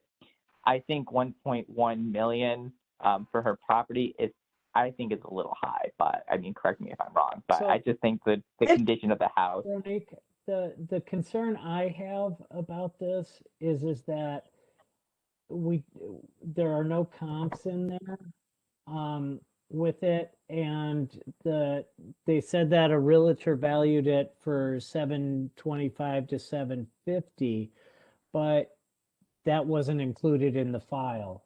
There's like no evidence or no pictures on the inside to help back it up, and that's where I'm concerned about, or that's where I have my concern. Here's some information about the house. It was originally listed in 2019 for $1,350,000 in April of 2019. In November of 2019, they had removed it from the market after dropping it down to $995. That had been on the market for a total of 228 days. So we know that those prices are not market value. Then they put it on the market in June of 2020 for $849,000, and they actually canceled it in October of 2020. So $849 was not the right price either. That was June, that was what, July, sometime. So that was like 5 or 6 more months. So the market's telling us that whatever the town has valued there is way too high. The realtor told her that it was worth $750. I'm not even going to go to $725. I wouldn't doubt it because they couldn't sell it for $849, $100,000 more. She got it for $6, but she's asking to have the value reduced to $8. I don't think that's unreasonable. And I think her proof is what I just told you. Nobody bought it. She paid $6. She's asking for $8. I don't see anything wrong with that. Wait, could you go through those dates and numbers again, Paulette? The house was originally listed on April 1st, 2019. The listing price was $1,350,000. Okay. Okay. 2 weeks later, with no offers, they dropped the price to $1,149,000. Okay. 2 months later, they dropped it again to $995,000. That would be by June 28th. And it stayed at $995,000 as a price until November 16th, 2019, when it came off the market. And that was a total of 228 days with no offer or no offers that they would take. Okay. Know which it was. I just know that they didn't sell it. Then they relisted it again in June 11th of 2020 for $849,000. Okay. They canceled the listing on October 9th of 2020 at that same price of $849,000. Apparently nobody bought it then either. So they couldn't sell it for $849,000. So the total time there would have been from June 11th to October 9th. So they canceled it, but yet she purchased it in July or June of, or when did she? July of 2020. July 20th. Is it just that it didn't go through until the sale didn't go through? they took it, what they did was, here's what happened. They took it off the market in June. I should have said that. They took it off the market June 17th, 2020 at $849. They removed it from the market. Then once you remove it from the market, it still stays as an active listing with the realtor until somebody cancels the listing. So in October, now it could have taken that long. She says she paid $600. She may not have closed. They'd have to look at the actual closing date. She may not have closed until October. She might have made her offer and made her deal in July. I don't know. I'd have to go back and look The at sale when date does look like it's July 21st. it does. Okay, so they just let the listing stay there until they canceled it. But Okay. it took her to close at $600. So I don't think, based on that kind of a history of 228 days plus another couple of months available to the public and nobody bought it. So a realtor told her $750. They gave it to her for $6, but she's not asking for $6. She's asking for a fair market value of $8, which to me would make sense if they couldn't sell it for $849. They took $6, but she's saying it's worth $8. So even though it was an unqualified sale, she's not asking for a $600,000 price. That's the unqualified part. She's asking for $800,000, which is more than what the realtor told her it was worth.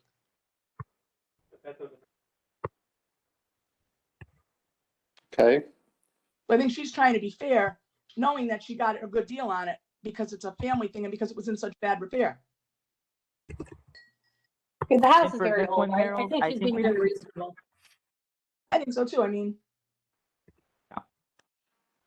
Yeah. all right. And I think for this one, Harold, you have to do it in two parts. One is to approve the removal of the tennis court, and then two, to do the requested value. I think you're right, Ronnie. Okay, thank you for that, Ronique. What was the value without the tennis court?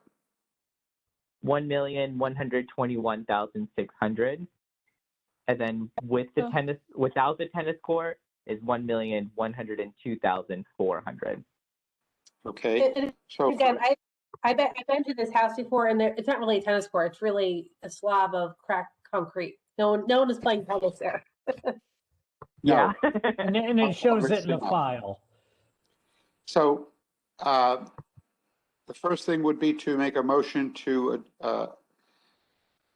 adjust the town's value by removal of the tennis court to $1,121,600. Is that the first motion to make?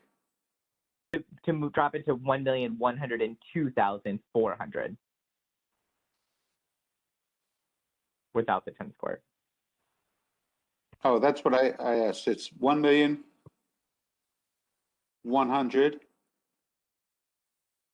1,102,400? Yeah. Okay. So, do you wish to make the motion? I'd like to motion to remove the tennis court from the field card and to drop her town value from $1,121,600 down to $1,102,400. Is there a second? I'll second. Harold? All those in favor of the adjustment, please raise your hand. Alexa, so it's, yeah. Yes. The motion is Yes. carried. It's unanimous 5-0. And now for the original motion to grant to the requested amount of $800,000. All those in favor, please raise your hand. I have 4 in favor. Opposed? 1 opposed. John opposes. Motion is carried 4-1-0.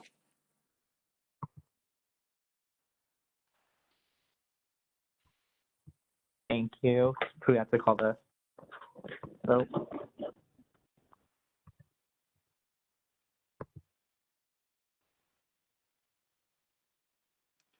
Sorry. Oh my gosh, I'm sorry I was muted. Okay, so Appeal 612 is granted in part for $1,102,400. And the vote is 4 in favor, 1 opposed, and 0 abstained. And John Spolier opposed. But the amount of the we're approving is for $800,000. Oh, I'm sorry. Because the 1 million was what it was changed to on the field card.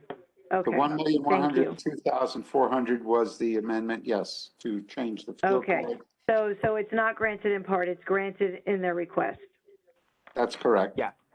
Thank you. And that is 410. And now I Yes. see that Peter has joined us. Everybody. And we have 6 members. Ronik, do you have more to do in university? I do. Would you like me to continue? Yes, please do. I don't know how many you have left in university. Can Not we too much. Can we run the table and then hand it off to John and Peter?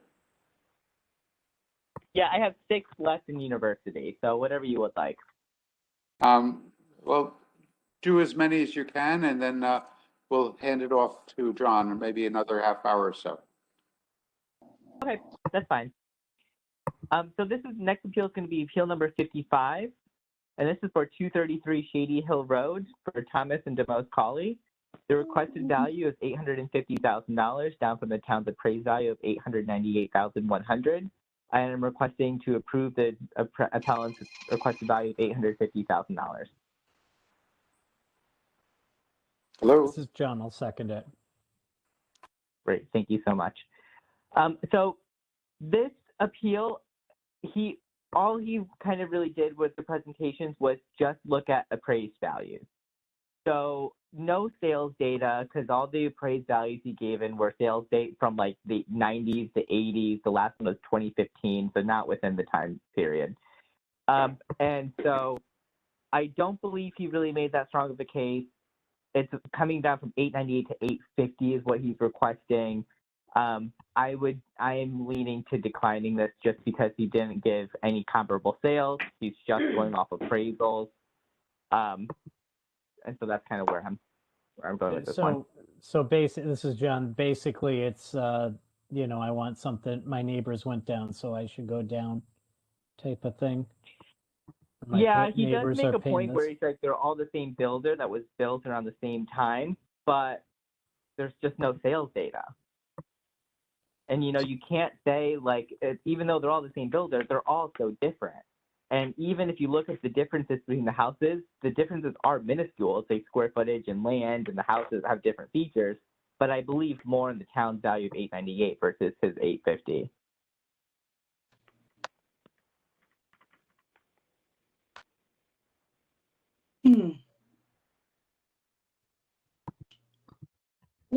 He gave us all these field cards though, right? These are the houses. Yeah, that and one of the field cards I actually do want to mention, I should mention this, is the neighbors at 255 Shady. He believes that is identical with the addition. But I was kind of looking at it, and so the acreage, for example, the land, the appellant's at 0.546, and that 255 Shady is 0.58. The square footage is 2894. The appellant's is 2574, and 255 Shady, what was that appraisal amount? 882.7. Yeah, so the appellant does have, yeah, wait, was that right? 255 Shady? 255 Shady. 882. Yep. And that's not far off from 898.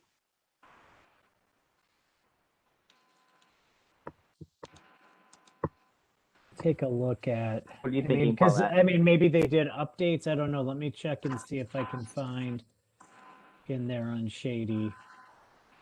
I know that Kathleen would disagree with me, but I have no problem with I want what my neighbors have, because my thought about that is, if they're similar enough, these may not be, so this might not be the case, but just in general, if they're similar enough, then why can't somebody say that? If they're all on the same street, why is one property so much more different than the other as far as values by the assessor's office? They shouldn't be that way. if they're all in the same street, built around the same time, with basically the same land, the same features, the person who's the appellant has the right to question, why is mine 20% higher than everybody else's? I would question that, wouldn't you? And I think those Totally. laws But the thing is, It could be that it's a different style house. Maybe there's rooms that are counted in one house that are not counted in the other. I don't think you can just go by square foot. You need to look at other factors as well. No, I agree. You should look at other factors, but just a blanket, well, you know, he's giving us the cards to look at, and he's saying, you know, his should be lower. Maybe he's too low. I didn't look at them yet. I'm just saying that when somebody says, you know, my property is substantially valued higher than my neighbors, and here's the information about their houses, I like to look at it because you never know. Maybe he is right. Well, this house was updated. Originally sold in 2015 for $980,000. I sell it. The assessed value actually went down from the prior assessment period. yeah. Oh, thank you for bringing that up. 980 from 2015. I sell it.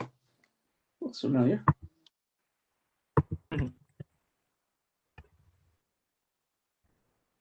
I just think it's just too close to the dollar amount, and also 255 Shady is similar, and it's appraised similar to what we have too. And so even if we were just looking at appraisals, I just don't see the 850 number. This house does have an in-ground pool. It does have a finished basement, deck. It has some attributes that perhaps the other houses don't have. So unless there's further comment, I think I'd like to call a vote.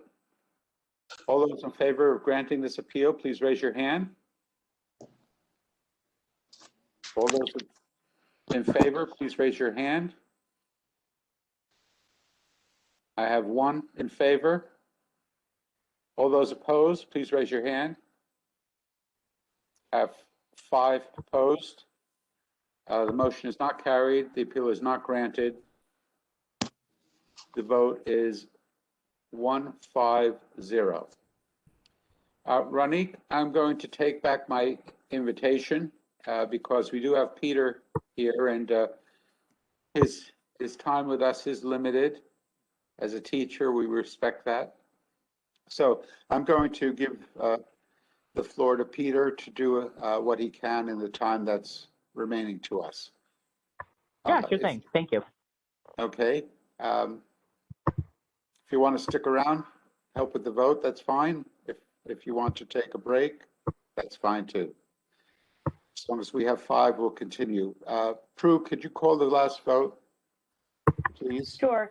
I have appeal number 55 was denied with a vote of 1 in favor, 5 opposed, and no abstentions. And the 1 in favor was Alexis. Thank you. All right, Peter, the floor is yours, and welcome.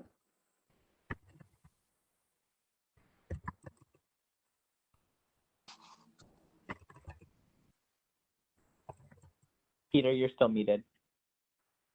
Give me a sec. I'm just pulling it up right now. Okay.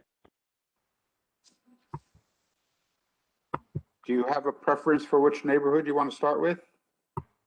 I'm going to do. I'm in the university here. Very good. University. Tell you guys while I'm pulling it up. It's appeal number 446, which is 449 Mill Plain Road. All right. So let me just get that.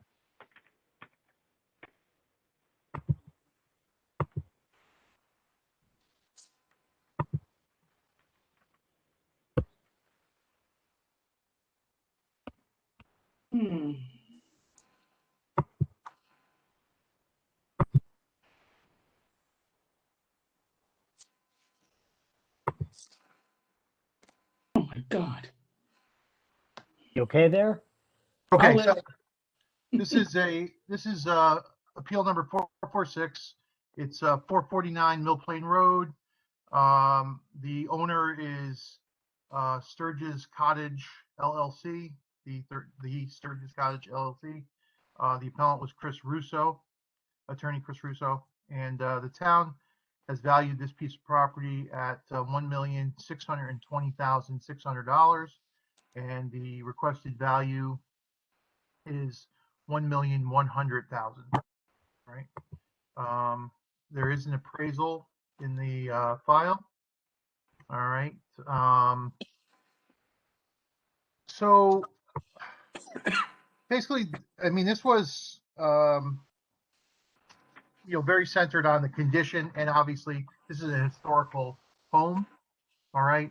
It does have it's a historical home, but it's it is on a busy area. It's in a busy area, a busy road. It does have a 10% reduction for location. The location, it's right across. I don't know if you guys are familiar with this, but the right across. I think that's Carlton. Yes, it is. Convalescent home, right? It does have a 57%, or I'm sorry, 43% depreciation on it. This is a anyway. So I was looking, for 429.20. There were some first floor renovations. I mean, it wasn't a huge thing. It looks like they have an accessory apartment that they're renting out. I mean, they said the condition's fair. I mean, I did look at some pictures online. I mean, I don't think it's been for sale, but it does have some pictures online. It didn't look as in terrible condition. Now, obviously when you are going to be fixing this up, it's going to have some obviously because it's a historical building, that's going to impact that, right? They said page 5 in the description, so there was some discrepancy between the home and the field card and the appraisal. Okay, in the field card, they have 9 bedrooms, 4.5 baths. On the appraisal, they have 7 bedrooms, 3.5 baths, and actually, then it says on page 5. Let me see, was that page 5? It's probably on. I think it's on page 8 of the file. It says that the appraiser did not count 5 bedrooms and a book tower, which is on the 3rd floor. He says that there's no heater plumbing there.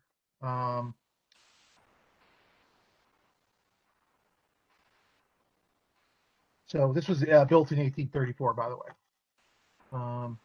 Hey, so Pierre, what's a book tower? you got me. I don't know. You tell me. So, but it's so that was the big thing here. Location. I mean, just talking about the location. Really, I mean, the appellant said really no question about the land, but it was really about the condition of the home and the location. So it did provide some comps of homes that were historical type homes. This first one was 220 Ferris Road. That's a 127-year-old home. That's over in neighborhood 85. That's off of, I'm pretty sure that's off of, not Stratfield. What's that road? I live right there. Fairfield Woods Road, I think, right? Back between Fairfield Woods and,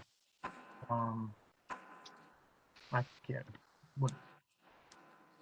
Tuller, like up there. All right. You're talking about Ferris, right? The one on Yeah, Ferris, right. I believe that's where that home is. Yeah, All right. that's off of Black Rock Turnpike and just south of Fairfield Woods. Okay. Yeah.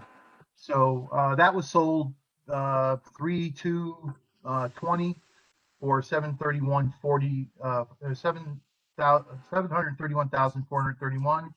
All right. Then they also provided 2 comps, one down at Harbor Road. All right. And, that one sold for, $2,200,000. But, they had the adjustments in the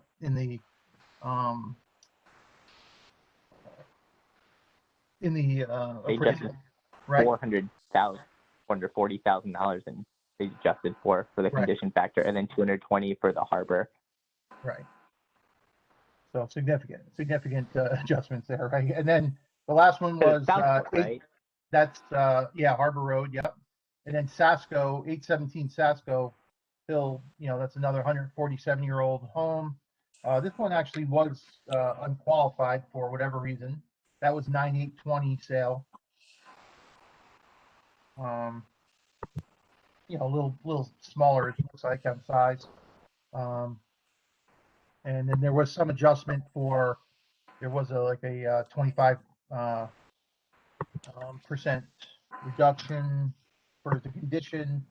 And then also looks like there's a 70% depreciation on it. Hopefully I didn't write my numbers wrong there.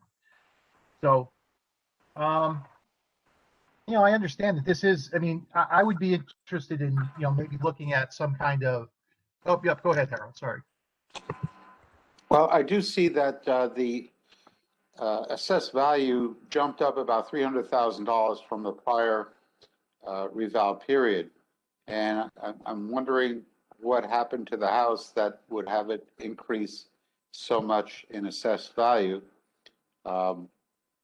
That's over $400,000 in assessed value, in appraised value, excuse me. Yes, John. I think it looks like that they pulled a permit or something, and I was going to ask Ross. It looks like that they're in April of 2020. Looks like they pulled a permit or did the certificate of occupancy for an accessory apartment, and it might have kitchen and bath per plans inspection, but I noticed that on the card there was a reinspection and a change made on August 18th of 2020. I don't know if Ross can maybe give some color to that. And would it only have changed whatever they added on, or would that have done a full change? I'd have to check a little deeper, but they went out, the permit was for renovations to the first floor to create an accessory apartment with a full kitchen. Let's see. Unfortunately, when work is done at that point, it's a little trickier because we don't have a prior year to look at, because those changes were never saved against the old valuation. I'm going to look at our backup data here, and it looks like that the first floor renovations, it only gave a $10,000 amount for the building permit. Which, yeah, I don't know how you'd add a kitchen for $10,000. I was just going to say, to Paulette's point in previous discussions.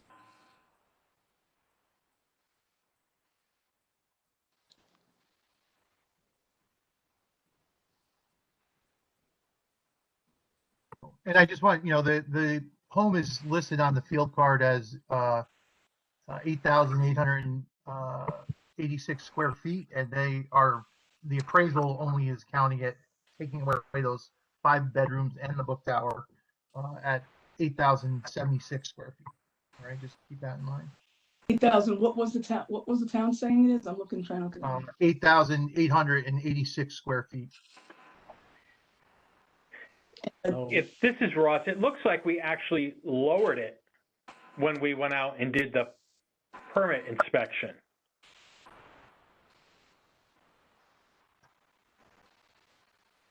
I'd have to check with the person that went out there to see what exactly they did.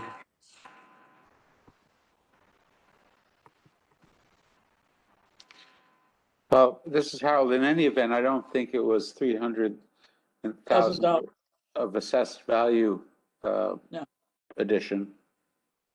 No. Has this house been on the market? No, It has a couple of sales dates. But it looks like they're unqualified sales dates.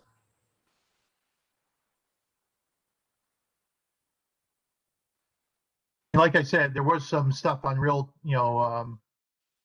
Realtor.com and Zillow, pictures, some virtual staging. So I don't know if it was, being considered for sale.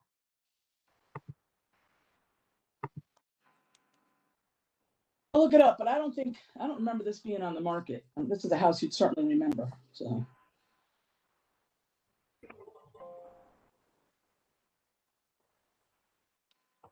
Don't forget, the appraiser does mention in his report, it's upside down, so it's hard for me to read, but it mentions, let me find it, that, let's see. The subject was considered to be in fair condition. The third floor, we talked about that, okay. It was not using the square footage, which would be right because it's not heated, and that this is a historic home, so that anything that's done, especially to the outside, you have to have permission from the Historic Society. So for resale, looking at resale value, which is fair market value, which we're supposed to be looking at, this is not high in the priority of people to purchase, because if it's in disrepair, everything that has to be done to it has to go through them. And you have to do it according to the standards when it was built in 1834. You can't afford to build like that these days.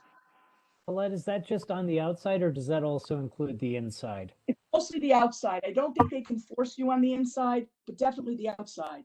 But I'm not sure about the inside. There may be something. I have to check with them on that. But definitely the outside.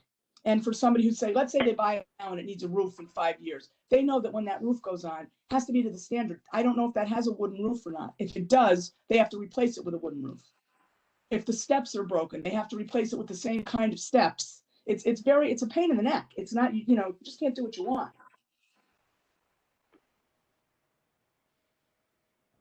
Yeah, this is Russ. Just if you refresh the online file, I've fixed the rotation on the pages. Oh, good. Thank you. Oh, now it's all of it. Never mind. Okay, $1,620,000 for that location with a historic home in need of in fair condition. Let me put it that way.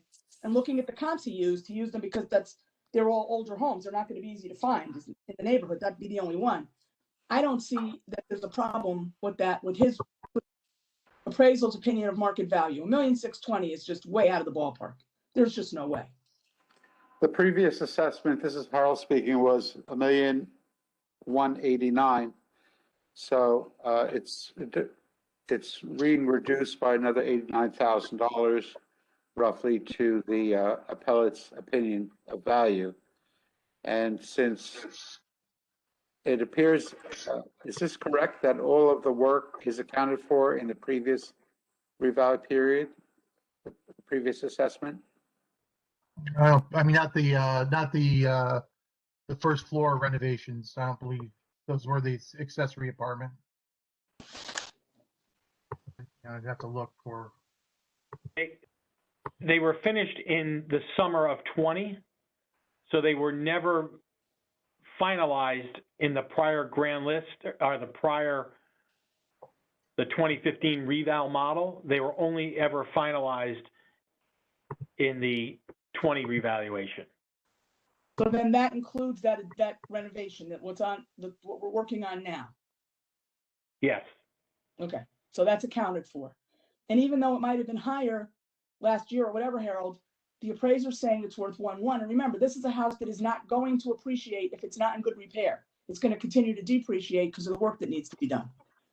No, I understand, and I'm pointing that out, saying that the difference is approximately $89,000, so it's not that far off. The requested amount is not that far off, but be that as it may, it's not the price it's not the value that the town has on it today. I realize it's a huge decrease. That's a lot of money, but fair is fair. And if that's what it's worth, then that's what it's worth based on the appraisal. And I see nothing wrong with that appraisal.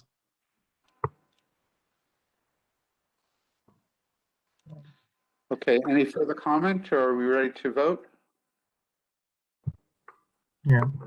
Okay. Okay, I mean, I really, I'm just gonna say I'm probably going to vote against it just because I think it's it's pretty steep, pretty steep here. I mean, I understand all those points that are being made. I mean, also, it's not like, this wasn't known that this was a home that, might, I don't think that, this is Harold, I don't think that the renovations that were done justifies an increase in $300,000 of assessed value.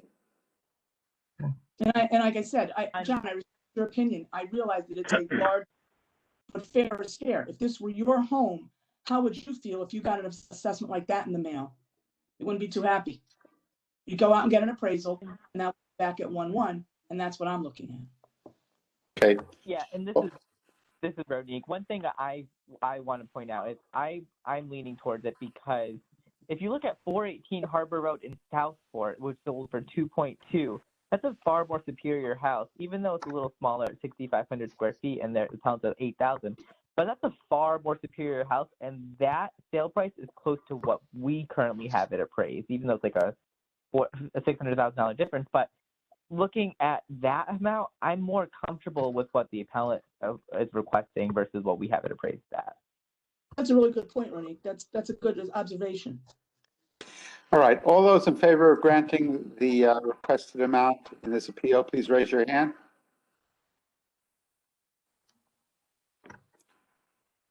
One, two, three, four, five in favor, opposed? One opposed. Peter opposes. The appeal is granted with a 5 in favor, 1 opposed, no abstentions. Group, please call the vote.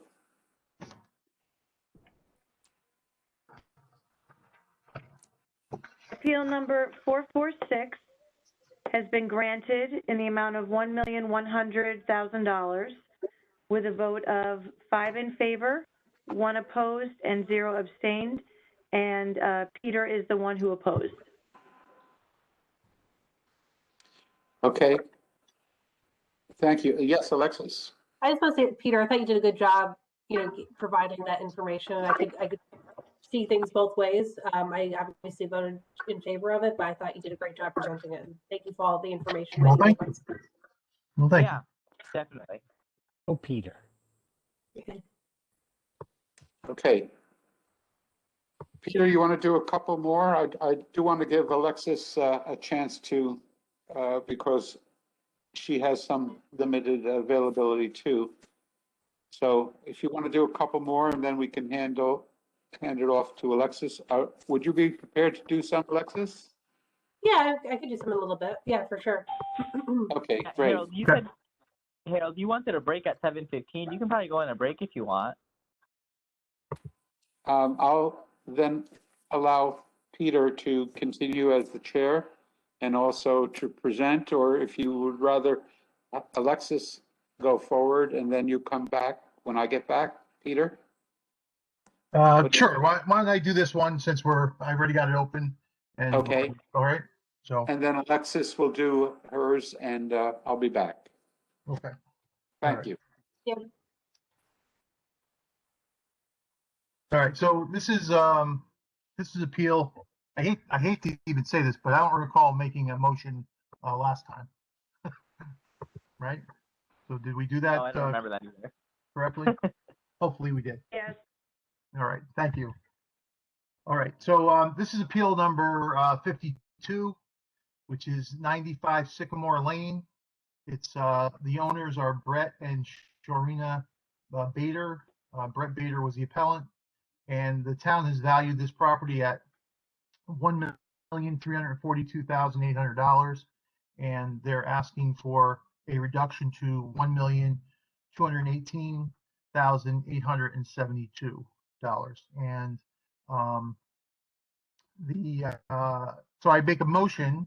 I guess I'm going to adjust this to rounded number. Okay. I make a motion to grant the appellant's reduced value to $1,218,872 $24,800.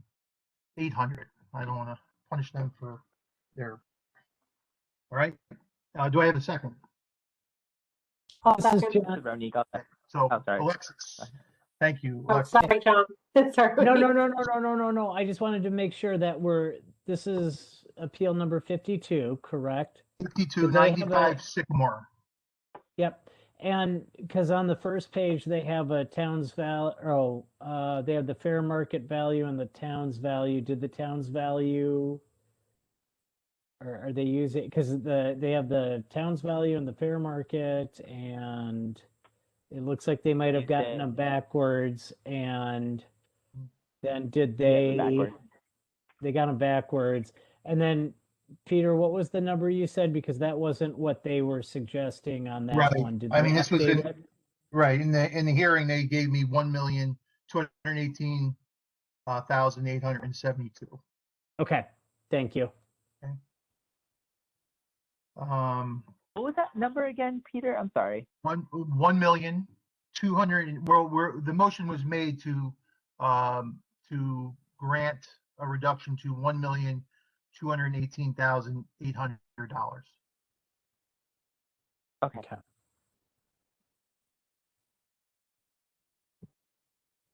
All right, so they provided a number of comps here. So this is this was purchased in 2011 for $1,385,000.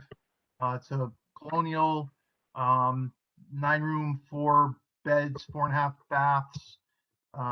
It's on 0.727 acres, and it's got 4,854,000 square feet. It's got about 30% depreciation on it. The owner is contesting the square footage here, and actually provided on page 7, a chart with some measurements on it. I guess now thinking about this, I should have sent this to Ross, but I believe that, so they're saying that the home was measured on the field card at 4,000.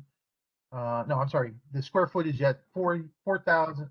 Wow, why am I having such a difficulty here? I'm not a math teacher, by the way. Anyway, square footage at 4,854 square feet, and then they're saying they measured and they came out to 4,277 square feet, which by my calculations was a 577 square foot difference. So I do see that on the field card there is, and again, this home was purchased in 2011. Now the field card, there was a measurement, it says 12/2014 measured field card. So I don't know on the field card. So I don't know, Ross, does that mean someone's actually out there to calculate their square footage? This is Ross. When was that, Pete? It says there's a note, says 12/2014. In In the visit change history, it says measured and listed. That would have been the revaluation company in 2015 when we did a full measure and list. So, So that would mean they did a full measure and list on that house in 2014. Okay. So I'm not sure. I mean, they're saying they're claiming that there's an additional loft area that was never built. And then they said this, the square footage is the garage, or the garage added that square footage to come up with the 4,854. All right. So just a couple of, so that was like one of the big issues there. Then they also have added a pool. They added a pool in 2017.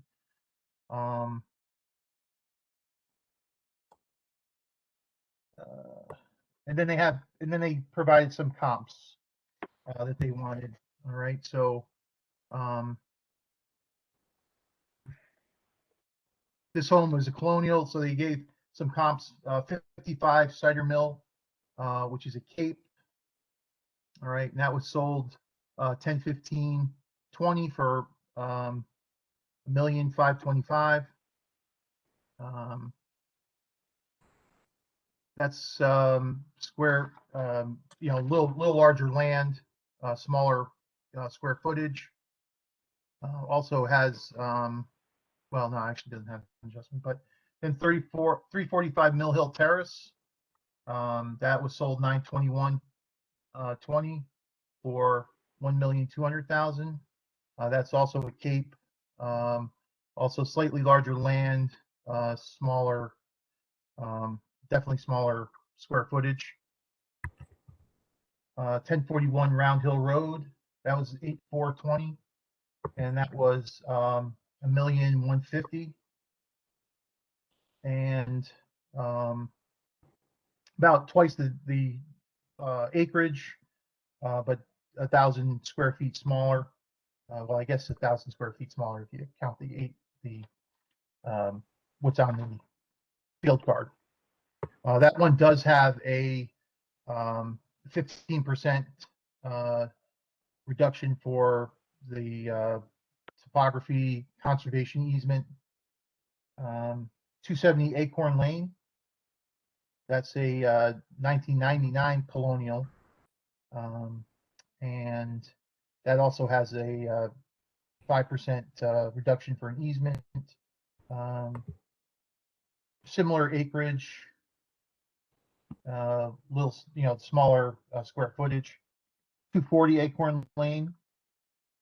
All right, that was sold 8/28/20 for $1,060,000, and that's smaller acreage and about the same square footage.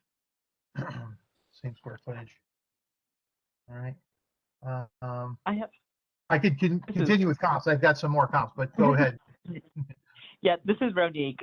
So 55 Cider Mill Lane is a far more superior house than this, and with similar square footage and similar acreage, right? So 55 Cider's 1.18 acres, pounds 1.02. Square footage according to Vision 4332 compared to the pounds 4191. That sold for 1.5. And so for us to have an appraisal for 1.3 when 55 Cider Mill, the pictures on this house, it's amazing. It's a beautiful farmhouse. It's very updated and modern. You look at 94 Sycamore, it's dated. It is a nice house as well. A lot of woodworking, that's nice as well. But I do believe that 55 Cider is a far more superior house. We have that sold at 1.5. 1.3 is high, I think. I don't think he's being unreasonable. Go ahead. This is John. I'm just my concern here is he's coming to his price. It looks like he's trying to do a square foot comparison with this, and that's my concern. Yeah, but if you look at 55 Cider and look at 95 Sycamore, there's pictures online. Like, just compare the two, and I can totally see where I was thinking 1.4, but I was like, no, 1.4 is still too high because it sold for 1.5 for 55 Cider.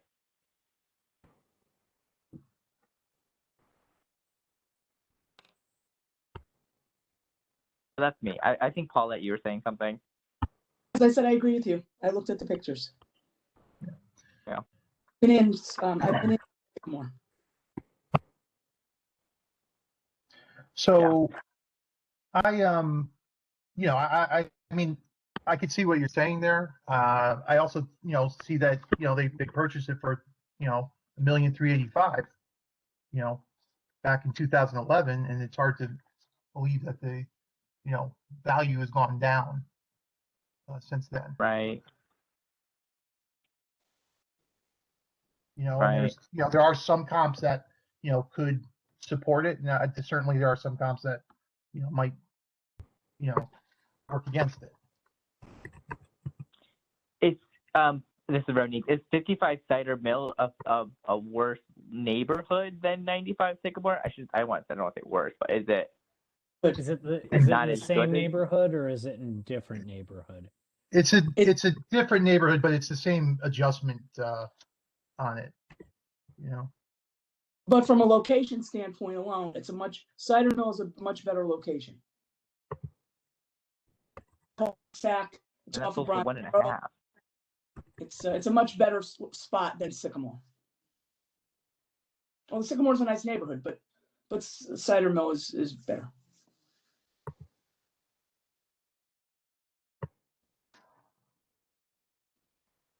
Okay. Well,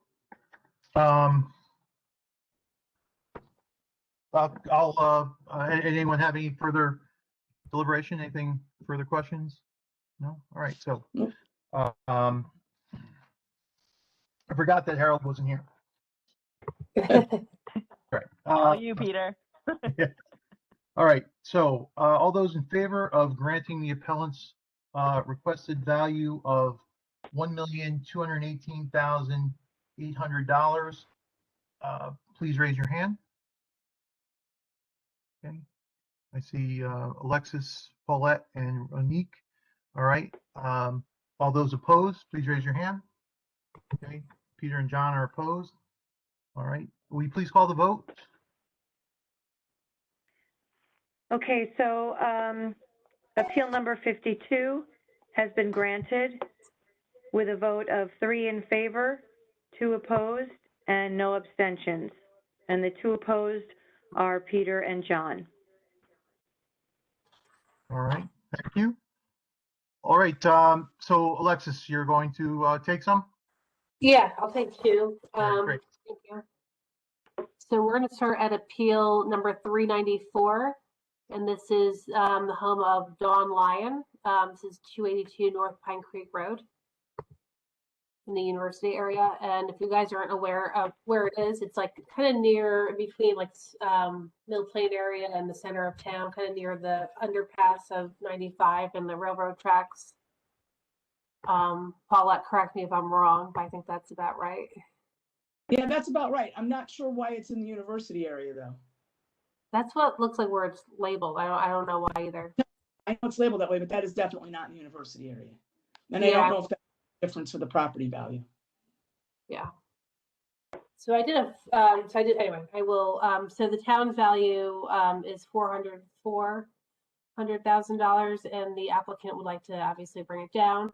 So I would like to make a motion to bring down the value of 382 North Pine Creek Avenue to $325,000. This is Veronique. I'll second second it. that motion. Thank you. You got people fighting over you. I know Ross, I think he has some history with this house. I know he did an early hearing with the appellant back in January, I believe. So at a high level, the house is in pretty bad, physical conditions, both on the outside and the inside. The applicant submitted several photos, and you can just see for yourself just how bad it pretty much is right now. So she's had a lot of deferred maintenance over the years. And she did do a search, and this was a phone hearing, by the way, just for more context. And she didn't really have any comps to really showcase. She didn't feel that there was, a comparable 2-bedroom, 75 to 100-year-old house in her neighborhood. So she didn't really present anything that was comparable. This is 282 Pine Creek, right? North Pine Creek Road. North Pine Creek. Okay, thank you. She's been there for a number of years, since the 80s. I think the last time she did do any work in her house was in 1988. So as you can imagine, there's nothing really, up to date there. Everything is pretty much worn out. There's a lot of interior damage, the plaster, and there's a bad roof leak. She also in my notes, she did cite she does hear a lot of traffic from 95, which is kind of in the vicinity along, and her house rattles from the train. If you want to put it, may not make a difference, but she did note that in her hearing. would make a difference to the buyer. Yeah. You can see the front entry porch, the brick is it's basically crumbling. So you'd have to do a substantial amount of work to really bring it up. And I think I'm looking at the land value. It looks like she's got 0.115 acres, so it's a small lot. And Yeah, it's that a tiny is, lot. pardon? Yeah, I drove by it just to check it out. Sorry to interrupt you, but it's like kind of like on the corner almost of North Pine Creek and one of those side streets over there going towards downtown area. And its value, the land value is 339,100, which I think is too high. Where you can't build anything on it. The house is there, but it's only got 5,000 square feet of land, which I Right. don't think what neighborhood that is, if that's a B zone or an A zone. I think it's an, I don't know, I have to look. A zone, right? Pardon? I think that's an A zone. I think it is. I was just trying to find it here because I didn't want to miss it. But I think it's an A zone. Yeah, I So don't either. you're certainly not putting any house there that's unless somebody bought it to live in it and was going to put up a tiny little cottage, which they would have trouble doing based on zoning. No one's going to buy that and put up a big house because there's no room for it. It'll never get approved. Yeah, this is Ross. I have the GIS up on the screen if you want to see that. Yeah, I think so. Yeah. See where it is here. I mean, I Yeah, right in the corner of Orange Street, right? Yep. I get what you're saying about the condition of the house, but the train is in my backyard. Like I have a backyard and a fence, and it's right there. And my house does not shake. And my house was built in 1874, so I don't believe her house necessarily shakes unless it's really in bad shape. And I'm on Bronson. No, I hear you, Bernie. Part And of her. I get it. I don't live far from downtown area either, so I live kind of near the train station. My house doesn't shake. Oh, it does shake? No, it does not shake. No, it does not. Yeah, it's electric from New Haven in New York City, so I don't see how it shakes. But that's me. That was like more of a side note than a focus. Yeah.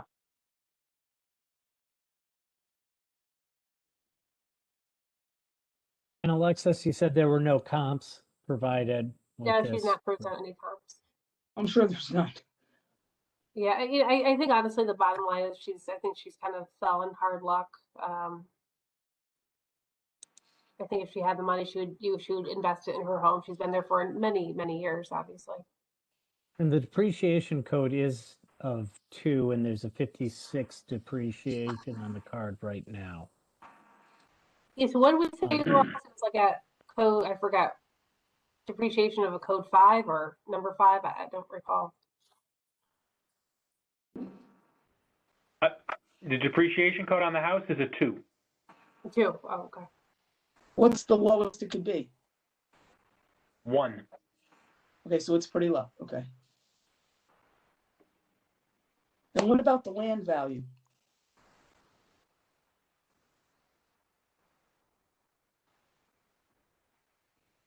Well, it's got the neighborhood adjustment of 1.7, which is the standard neighborhood for the university, I believe, and a condition of 1.0 on But an A she's- I lot. don't know if this is in the university area. This is pretty close to the downtown area. It's really not that close to the university. It's not in the university area. Right. I don't think a realtor would call it the university area, right? That's really I stretching wouldn't. it. What other, is that one of those that's on like the line or the cusp of another neighborhood? And what's the land code for a neighborhood? That's like, for example, what's the code for Henderson Road or for Orange Street? Yeah, top of my head. Yeah. Don't know off the top of my head. I'm going to Henderson guess Street, that 95 is a cutoff for one of the zones. North is one and south is another.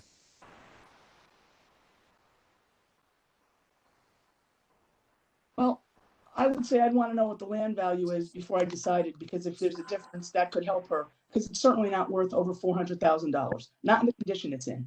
So She the showed us- land value total is 339,100.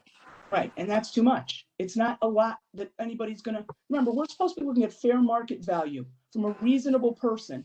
There isn't a reasonable person who's gonna pay that kind of money for a lot that they really can't develop. And some Yes, thousands this of, is build a house. You'd be way over. This is Ronique. So I looked at Orange to see what the neighborhood code would be, and they did name it as neighborhood 73 with a 1.7 neighborhood adjustment, and that sold in July 2020 for $711,000. But again, that's a lot better house than that. But it's right around the corner. Yeah, this has, yeah.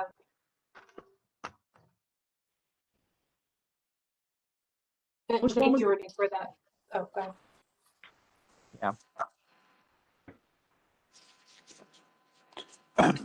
This is Harold, I'm back. I'm curious, which appeal number are we looking at? We're looking at 394. 294, this is 292 North Pine Creek Road. Thank you. Right. Is there any further, yes, I need to know what the land value is. okay. All right. What do you Land mean, like value what it's is appraised? Go ahead, No. Russ. I need to know the closest neighborhood code to that house that isn't in the university area, because that house is not in the university area. Yeah, that's why I pulled I up don't- 32 Orange. Yeah, Henderson Road is 73, is neighborhood The whole 73. area is 73. Yeah, I beg to differ with, but it is what it is. And that's pretty close to Post Road, Route 1. Yeah, so the whole neighborhood is wrong. So now we have nothing to go on. Well, go on the market value. Okay, we'll go on the market value then. All right, so house, a 2-bedroom, this is a 2-bedroom, 1 bath, if I'm not mistaken. Let me look. 2-bedroom, 1 bath on an undevelopable lot. It can never be more than what it is, basically. She could fix up the house and it would be worth more, but it's never going to go anywhere big with that. So what have we done with the other 2-bedroom houses? Did we have one that was in the 3s?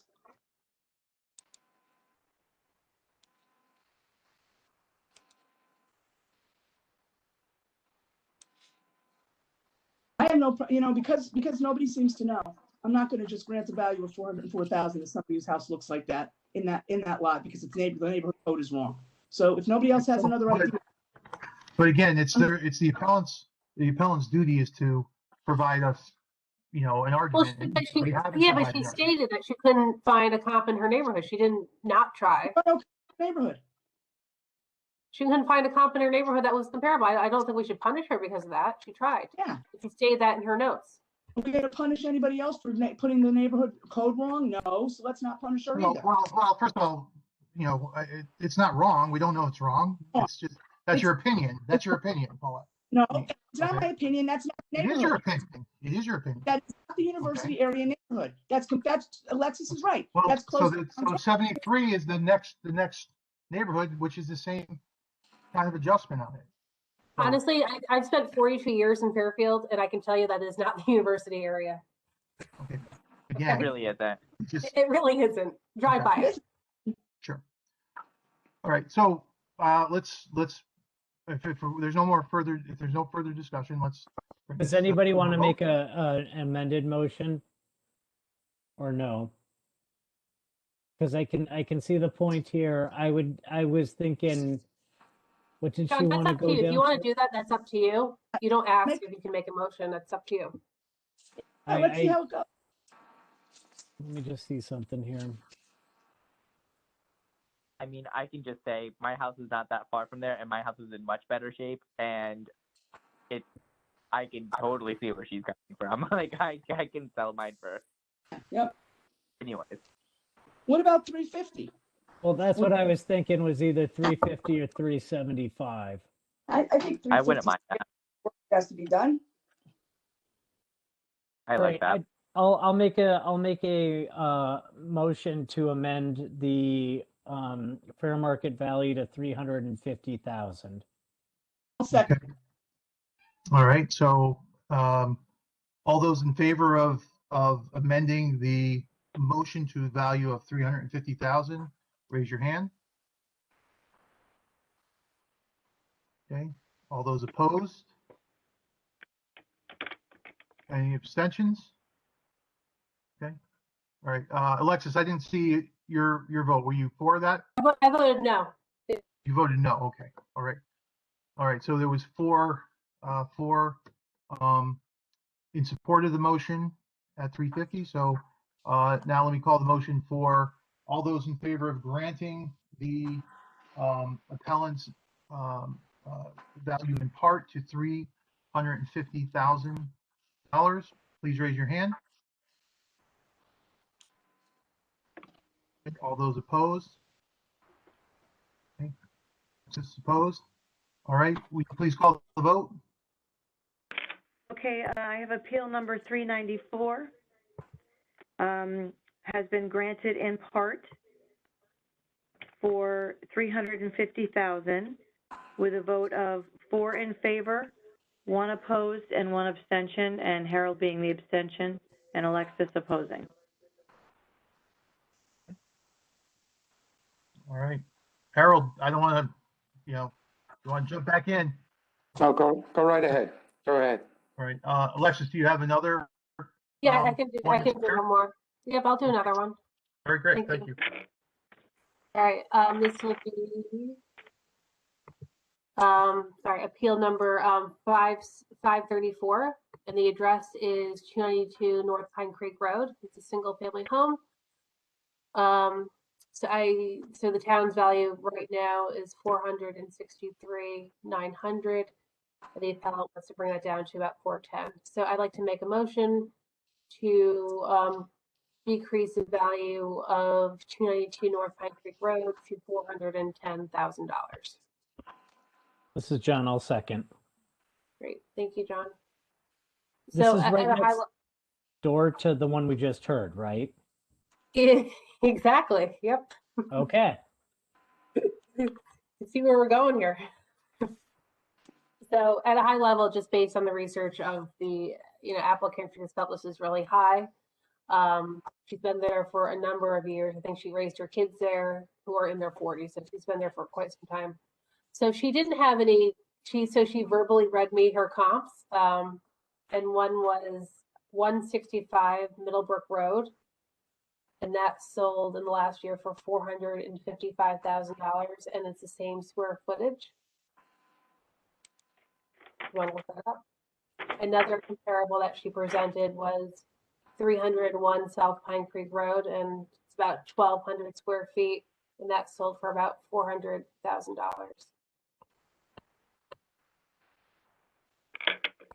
She cited kind of similar reasons. I mean, she just felt it's overvalued, but she also said, she also feels her house being rattled by the train. She hears a lot of congestion from 95, which is in close proximity, and she's hoping that we can bring it down to 410.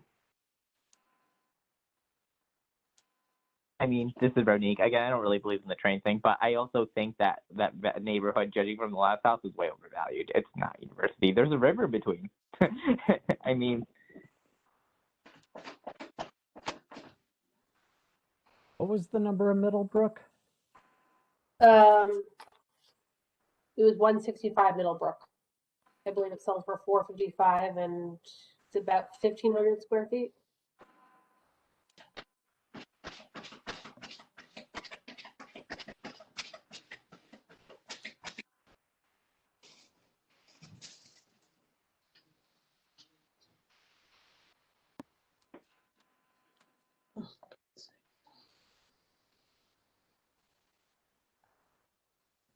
I mean, it looks like a nice house, but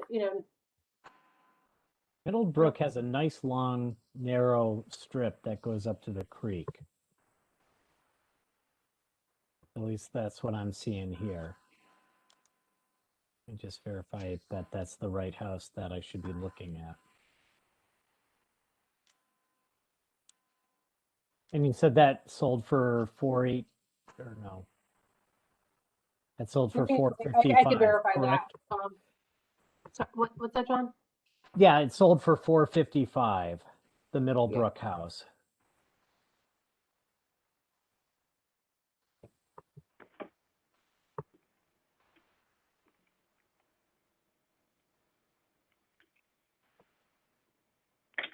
Definitely further away from the trains.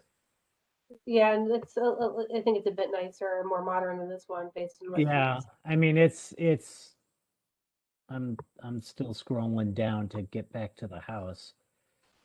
Ross has Yeah, his this hand is up. Ross. 165 Middlebrook was an estate sale. Okay. Okay.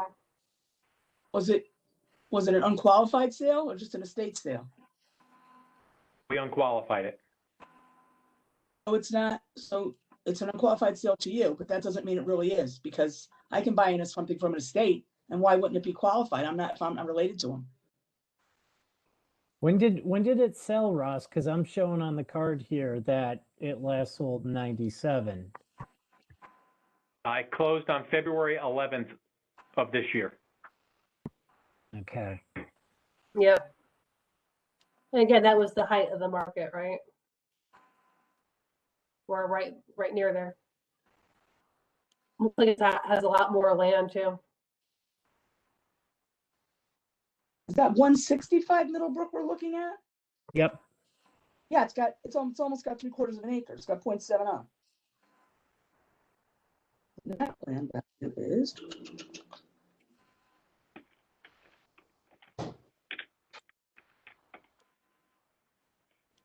Now, unless I'm looking at the wrong thing, why is that land value? Oh, that's the assessed value. That's What was the other one that they had, Alexis, that they used? There was the Middlebrook one, and then there 301 was South Pine Creek Road. 301, you said? Okay. back.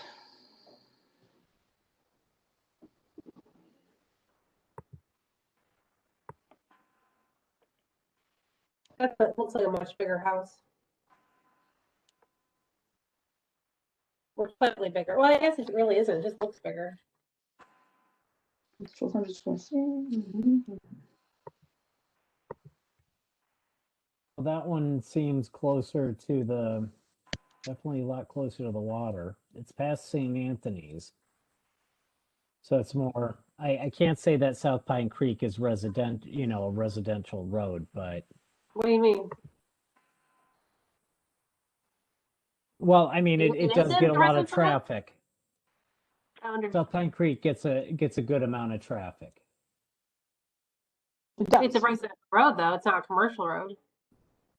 No, it's not commercial, but it's also not, It's a cut through street. yeah. It's North Pine Creek. North Pine Creek, yeah. Yeah. And they all are in the same area.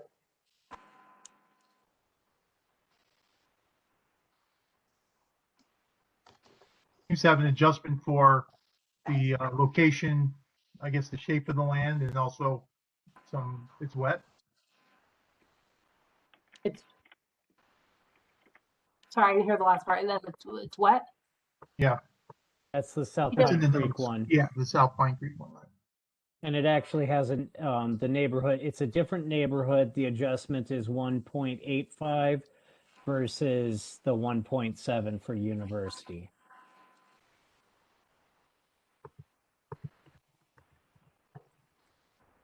But Peter, I do see that on that one there is the location, what shape, and Ross has it up. This is South Pine Creek, so you can see the wetland in the back of that property.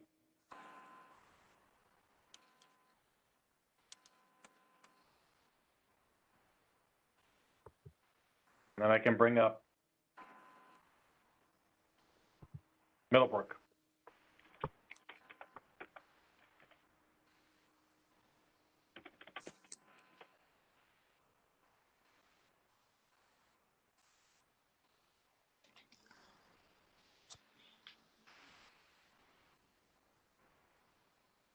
That's a lot of wetland.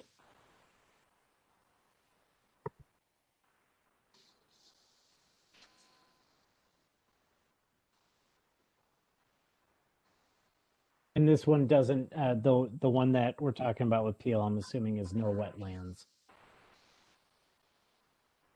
Of Middlebrook or the South Pine Creek? No, the North Pine Creek, the She didn't indicate that there was wetlands there. 292. So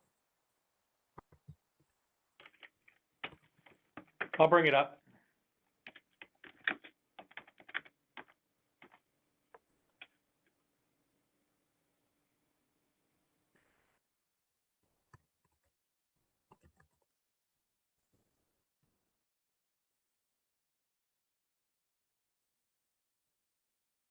Yeah.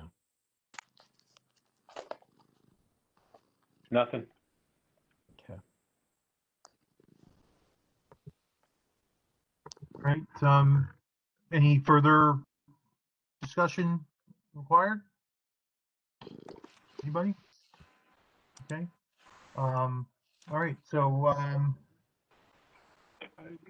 need to look at what the value is again.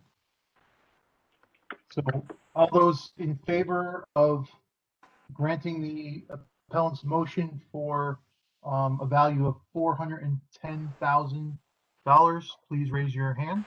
Whoops. Okay. I see Alexis, Ronique, and Paulette. Are you okay? I am. Paulette? All right. And all those opposed, please raise your hand. Okay. Peter, John, and Harold are opposed. Okay. The motion does not carry. All right. Would you please read the vote?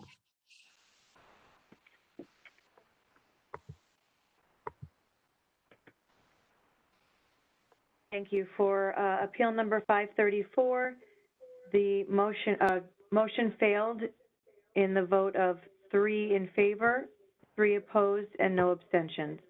So the appeal was denied.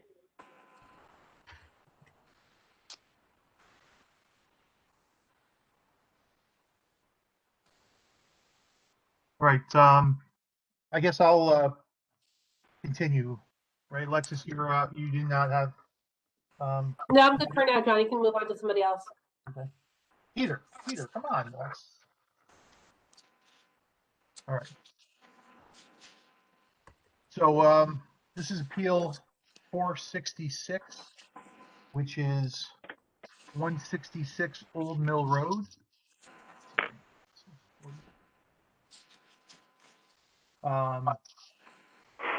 So 466.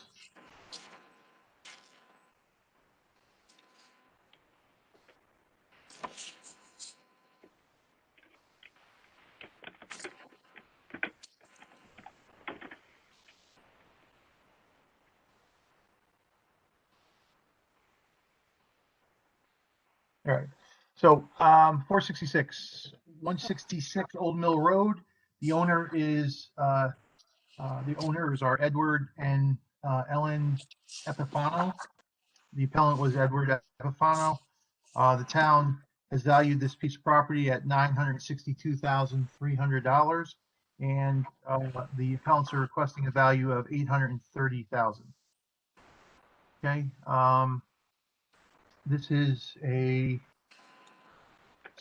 This appellant discussed a lot of the appraised values that went up and down. He has some charts of some properties with that, and then some sales within the year, which were the same square footage. I'll go through those momentarily. He says he arrived at the 830 number based on the 4 comps, the 4 sales comps, and then also another one on Old Mill that sold during the period. So this was purchased in 2013 for $776,000. It's a 1949 Cape. It did have the appearance that it had in 2015. So I don't know, Ross, if this was accounted for in the 215 revaluation, $100,000 remodel done, and then also some bath remodeling as well. It's on. Well, actually, Ross, I'd let you answer that. I just blew through the question, so.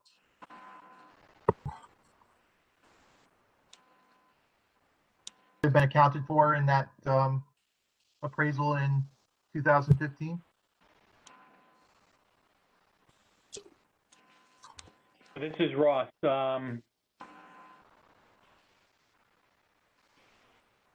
Yeah, we have the completion date as October 1 of 15, so it would have been included in the October 1, 15 revaluation. Okay. All right. So this is on 0.416 acres, and it's 3,025 square foot home. So I did notice, I mean, I will say, I did notice that the, land values did seem to, he was talking about, let me just see here. Well, let me go through his sales comps first, okay? So 1459 Mill Plain Road was his first sales comp, okay? And this was sold 11/13/20 for $820,000. A little smaller land and square footage.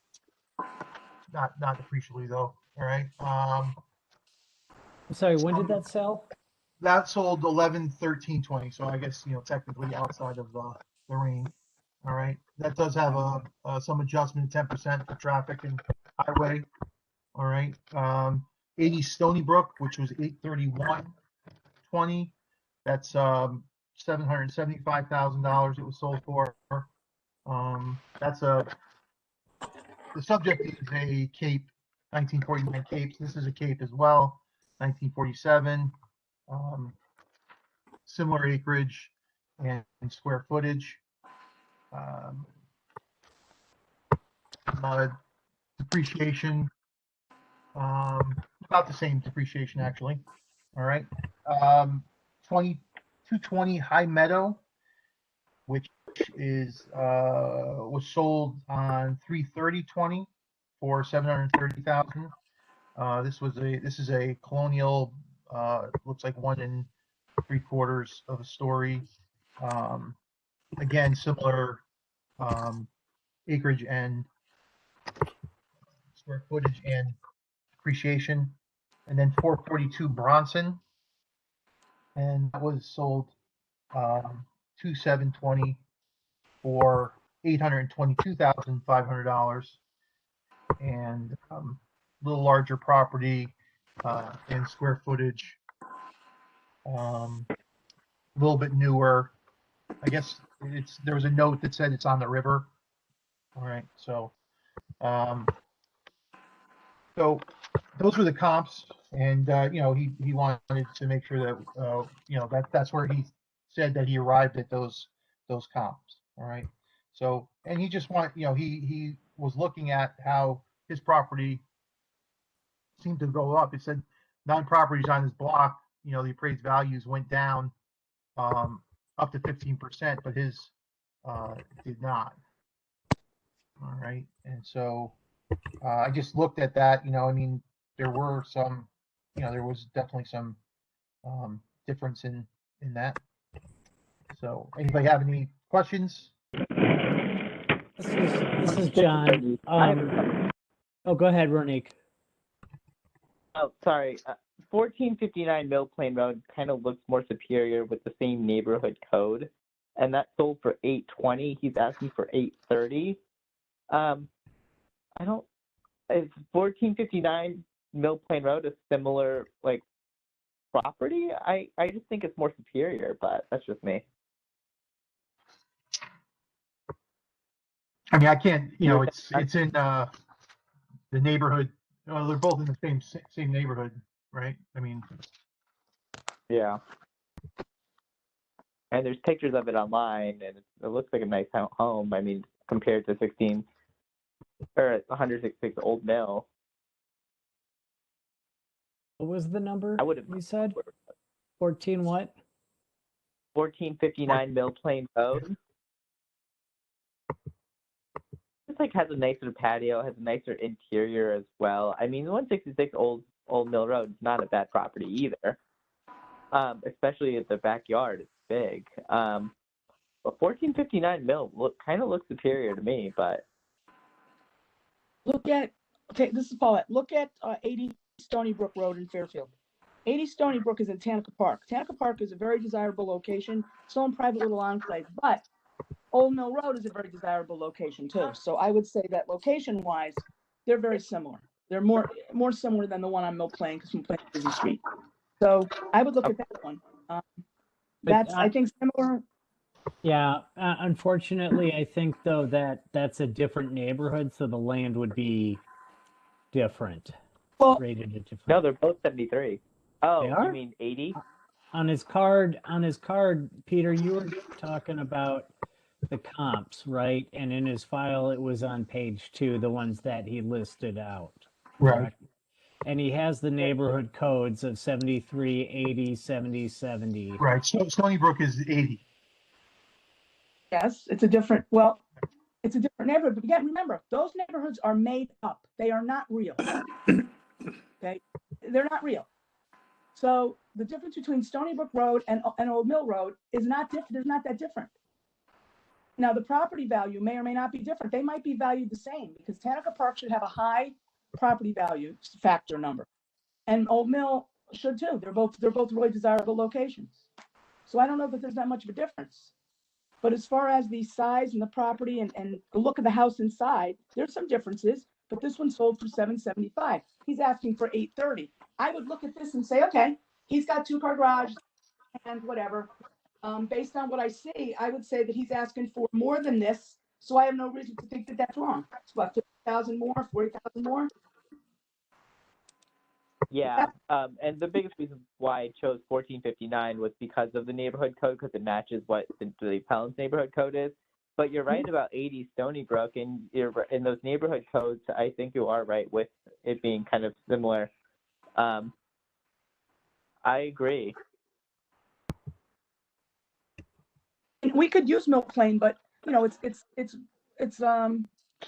closer to his price. But in all honesty, if I'm looking at it, I would say, you know, it's superior, but that Stony Brook is a really, really close comp based on location and the style and size. So I don't have an issue with that. Yeah. This is Harold. Aren't there any of those listed on his block that are similar to be Well, compared to? let me just speak to that. So I did actually fail to mention there, he did provide also 177 Old Mill Road. So, you know, right on his block. And What was that number? Oh, that's 177 Old Mill, which sold 2019, and that was sold for 826. You know, it's smaller Yeah, acreage. I'm sorry. Sorry, I worked at your house, but It is Yeah. smaller, less land. Yep. Right. A little smaller square footage. You know, it is a 1938 colonial, so some depreciation, more depreciation on it. I mean, you know, you look at, he did provide a chart with, you know, well, he provided the old, you know, that he wanted to look at the Old Mill properties, and I mean, there was some, you know, for sure, some, you know, it looks like about $50,000, you know, the value went up, you know, from the 19 to 20 values of land. I'm just looking at land, not the homes. So.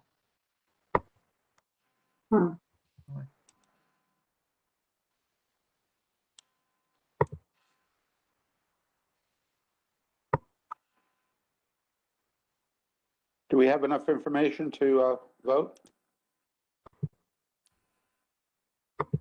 yeah, the more I look at it, 80 Stony Brook is a close comparable, especially with the land and the condition. And I don't think they're asking for too much. I'm ready if everybody else is. I am too. I'm ready. All right, so all those in favor of granting the requested value? Wait, I'm sorry, I just have to say one quick thing. There was no second. So before we vote, we need a second. This is Veronique, I'll second. All right, Thank you. thank you. I thought John did. Or maybe I'm wrong. All right, so all those in favor of granting the requested value to 830,000, please raise your hand. I vote yes. All right, I see Alexis, Paulette, and Ronique. All those opposed, raise your hand. Okay, Peter, John, and Harold are opposed. The motion does not carry. Please read the vote. Okay, for appeal number 466, It failed, so it is denied, and the vote was 3 in favor and 3 opposed, and no abstentions. Okay. Turn over the host to you. All right, Carol, What's that? I'm going to turn over the hosting to you. Oh, okay. Let me I'll take the chair. Okay. Peter, do you want to continue with you? Have a Yeah, rather. just take a moment. John, do you have one that you could? No, not at the You moment. don't? Okay, then I'll go here. Or Unless Right, Ronique Peter, I wants have to a jump really in quick or. one. You have a rich list go ahead. here.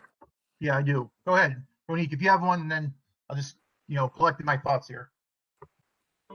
Yeah, that's fine. It'll be really quick. It's a purchase price one.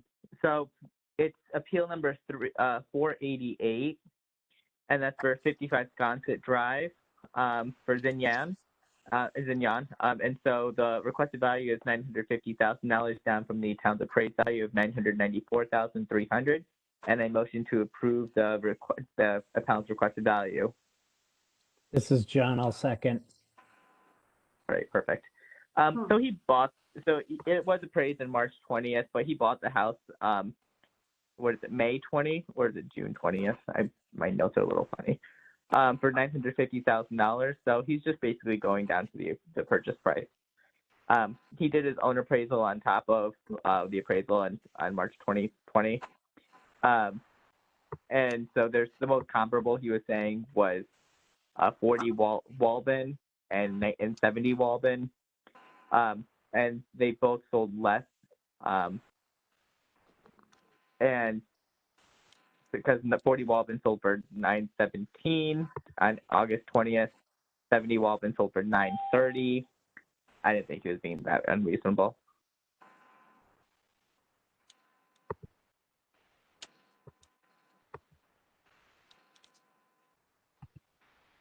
It looks like his neighbor across the street maybe might have sold as well, or was a comparable on this one for the appraisal.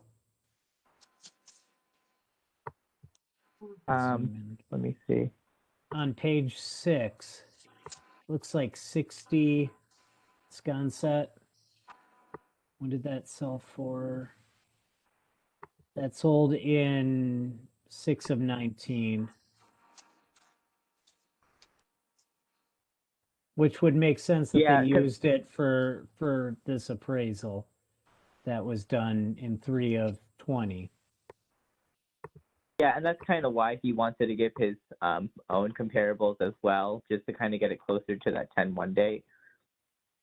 Because if you look at the last page on there, you'll kind of see some of his comparables, but I pinpointed 40 Walpen and 70 Walpen. 40 Walpen is what he chose. 70 Walpen was on the appraisal, I believe.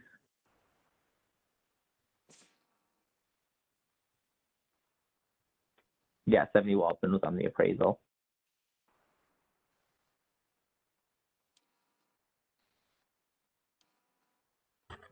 He bought it regardless on May 2020 for $950,000.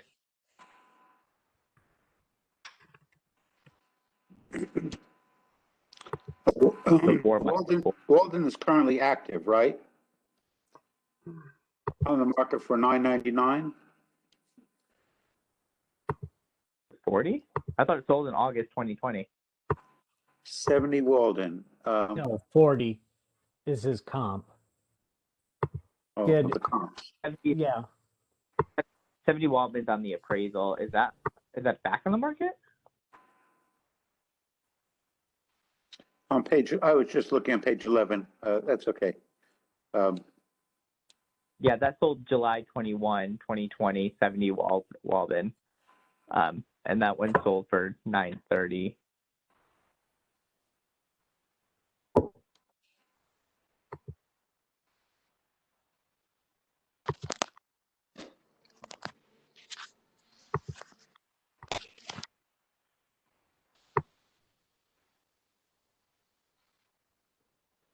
Anyone else have questions?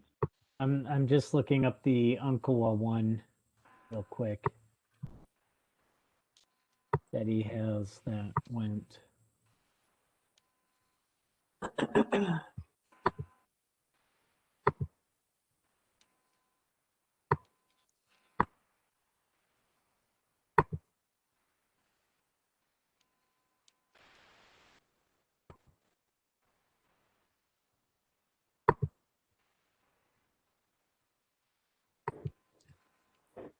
I don't have any other questions.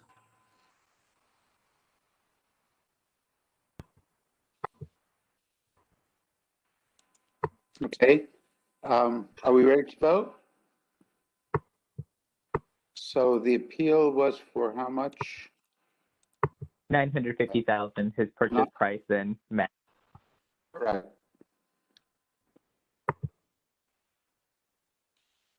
Was there any time adjustment? I mean, it's 4 months before the time from October to May, and the comparables sold less than his property. I mean, I'd be surprised we'd go any higher than 950, but that's just me. Okay, well, I think you made good arguments. All those Yeah, in I favor? agree. All those in favor of granting this appeal to the requested amount of $950,000, raise your hand. It's unanimous. The vote is 6-0-0.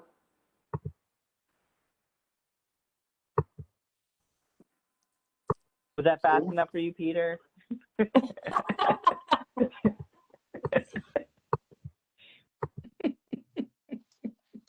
like your sense of humor. All right, are we ready for the next one? Ready to go. I think we're ready for All right, so appeal number 147. This is 208 Sturgis Road. Do we need to have crew call the vote? I'm sorry. Oh, okay, sorry. So appeal number 488 was granted in the amount of $950,000 with a vote of 6 in favor, 0 opposed, and 0 abstentions, which was unanimous. Thank you. All right, thanks. All right, so this is appeal number 147. The property address is 208 Sturgis Road. The owners are Jeffrey and Julie Smith. Jeffrey Smith was the appellant, and the town's valued this property at $959,600, and the requested value is $750,000. I make a motion to grant the requested value of $750,000. Do I have a second? I'll second. Thanks, Harold. Harold? Okay, so this is a 1940 colonial that was purchased back in 1999 by the appellants for $525,000. It does have some depreciation, 42% depreciation on it. It's about 0.632 acres and has 2,202 square feet. So there was an appraisal provided in the file, and they used comps at 1198 Samuel Lane. This is a colonial as well. This was sold on 8/20, sale price of $755. Okay, it is a smaller property and square footage, and a less traffic on this road. There is no condition, deduction on the subject property, but this does have less traffic, and it was noted that way in the appraisal. And it was adjusted to 683,500, I believe that's correct. So no, sorry, I misstated that. It was adjusted to 767,700. All right. Okay. 99 Old Barn was sold on February of 20 for $750. This is a larger lot. It's about an acre and a little bit larger home. Similar condition. It does say it was an unqualified sale, so for whatever that means. All right. And then also 32 Orange, which was sold on 7/20 and for $711,000. Again, a smaller acreage, about the same square footage, and that was adjusted to $718,200 in the appraisal. He also provided some others. One is 256 Sturgis, which he says is 3 houses away. But this was an 18 sale, so you know, I don't know what that. Am I right there? What was the number, sir? You said 256? Yeah. I see on page Maybe 9 maybe that I'm wrong. there's a 193 and a 297 Sturgis. I actually have those. So yeah. Oh, okay, sorry. There, yeah. Didn't mean to steal your thunder. Those both closed after the date, though. But anyway, I'll get to those. So, so Sturgis, 256 Sturgis, appeared to be a qualified sale in 2018. Then he provided 78 Osborne Lane, which is in Southport. Also an 18 sale and unqualified. And it was a tear down with a 500 and it looks like about $518,000, you know, on the permit. 40 Meadow Lane. Again, that was sold in 220, but again, an unqualified sale.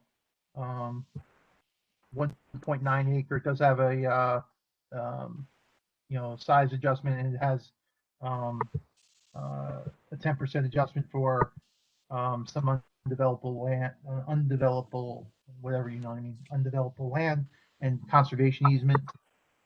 There is 15 Mill Hill Lane. Again, that was a 2017 sale. And all right, so let me go back to 193 Sturgis. Actually, also had the 177 Old Mill. That looks like that was a 419 sale. And 193 Sturgis, that was 800,000 sale. And then on 10/20, 297 Sturgis was 770,150.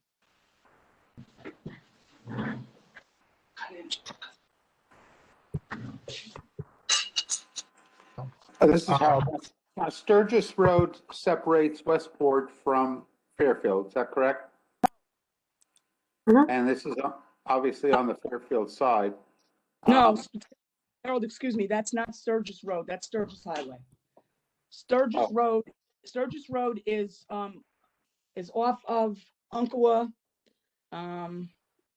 See, where else can you get to it from? It's near North Pine Creek. It's off Thank you. by the Carlton if you go down the sides.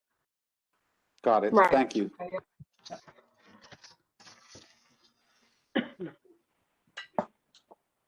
Yes, Sturgis ends at, right, I know where it is now.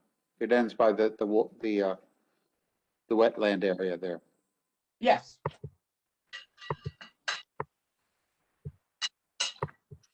Okay. So, any questions? Anything I can add? I mean, I think I misstated. Sturgis sold 619.20, though 297 Sturgis, 619.20 for 740. This is Ronique. The last assessment appraisal was at 770,000. They jumped all the way up to 959. Why? That's a good Yeah. question. On the field card is what you're talking about? Yeah, because I feel like the last appraisal 770 is more in line with what he's asking. Yet we jumped it all the way to 959. Why? I don't see why we did that. Is it the I don't either. neighborhood code? Is there anybody that can tell us why? Yeah. I do notice that they went to the BAA in 16 and 18 and both walked away with changes. Yeah, how'd that happen? Ooh. There's a site index of 9 on this one. That would make it seem like the property was fairly high. Right, Ross? If it's over 5 is like 0 and a 9 would be site index would be like just about as high as you can get, right? Yeah, this is Ross. I'm looking at that just to see what I can see of other properties. The color photo that I Give me see a sec on that. on Realtor shows a very nice flat land, very, very pretty setting for the house, but it did bounce up quite a bit. Although the house itself went down in assessed value. Yeah, just give me a minute or two to check and see what I can figure out on that. Okay.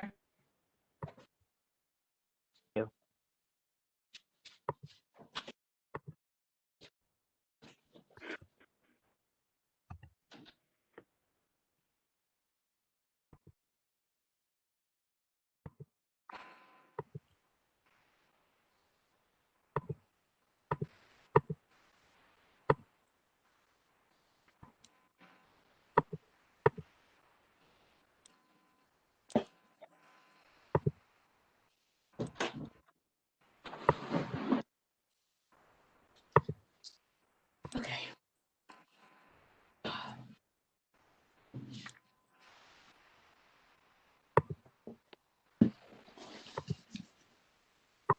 Yeah, my system is not cooperating at the moment.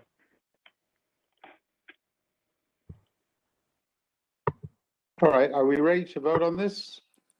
Do you want me to check on that site index for you before you vote? Yes, please, since it was asked. Okay. Do you want to go on to another one and then come right back to this? You can do that. Yeah.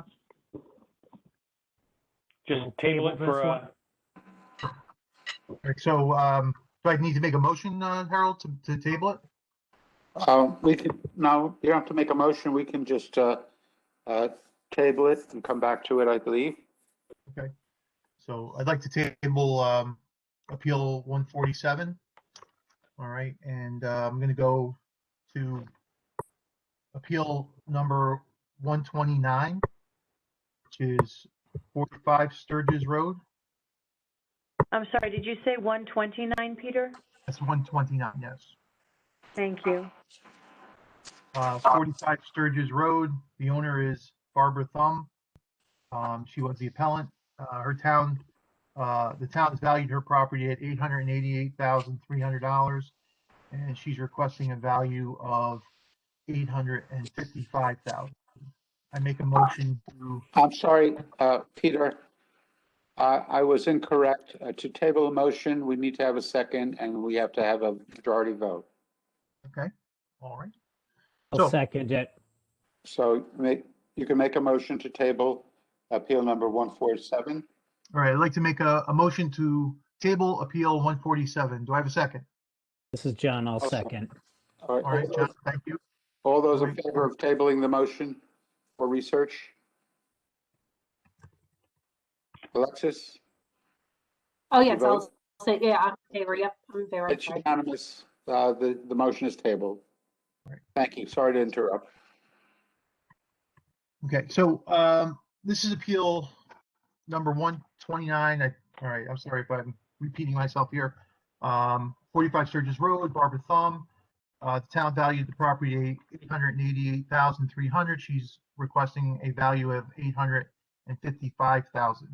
All those in favor, I'm making a motion to grant the appellant's value of $855,000. Do I have a second?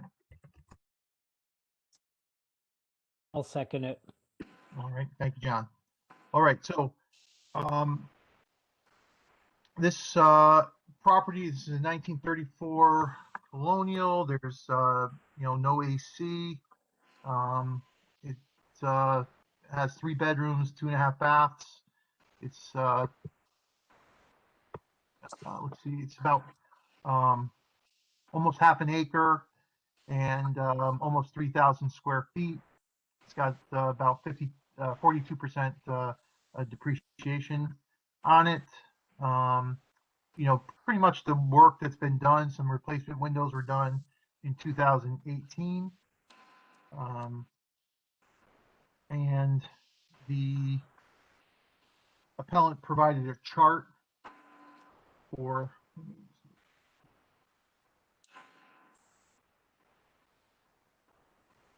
sorry, hold on one second, everybody.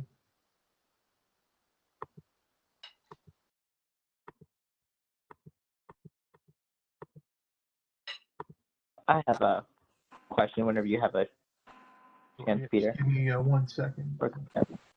Take your time.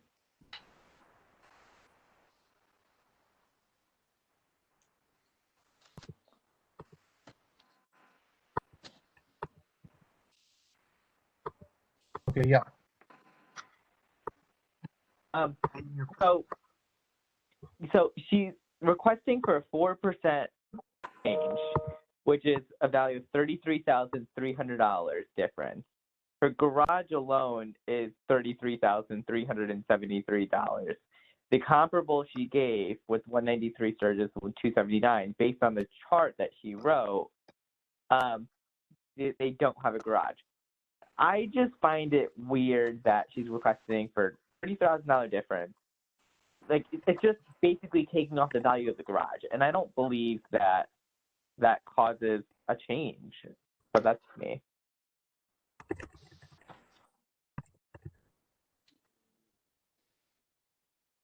And this is John.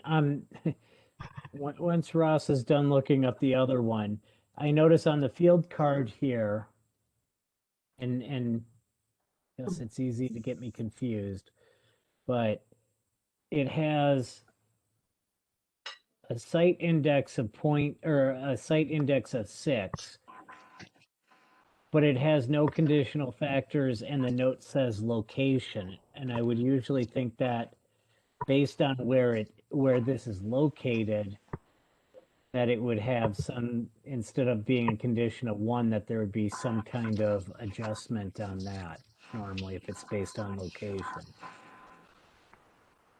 Because it's right across from the park, I believe. Which park? Or Mill Plain Green. I'm sorry, it's right across from Mill Plain Green. On there, on Sturgis. It's like you pretty much, when you come off the exit ramp, you can look right at it, or you see it if you go straight. So I'm not sure. Again, usually when I've seen location, I've always seen some kind of discount factor, but yet this one has a location factor of 6. So not sure why that is, unless it's because you're looking right across the street to the park. I don't think Bradley This is Ross. Street. Go ahead. The best I can tell, looking at this quickly, excuse me. I don't know about this one in particular, but this area above it where the previous house was, most of those in that area have a site index of 9. So that area, that triangle just above the one we're looking at now, those have all been raised up. And that looks like it was done in the last reval in 2015. So I suspect if I looked at the ones down here, they're probably, that area is probably all Sixes. bumped a bit for that area. So are we saying that they were bumped up to be more valuable? Is that what they did? Yep. I don't see why we're bumping up something that overlooks 95, so I would kind of question that.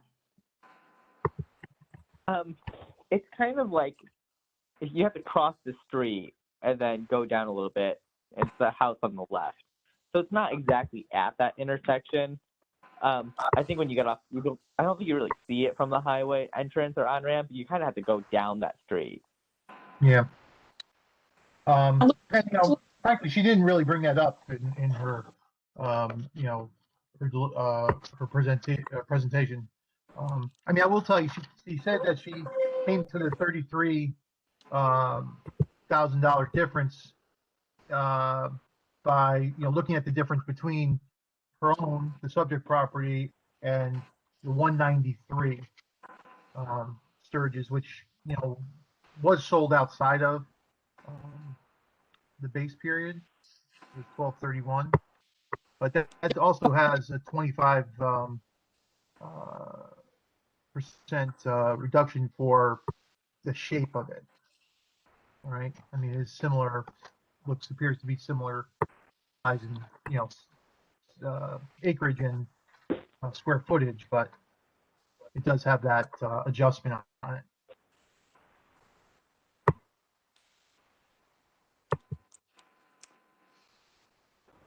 Okay, do we need any other information?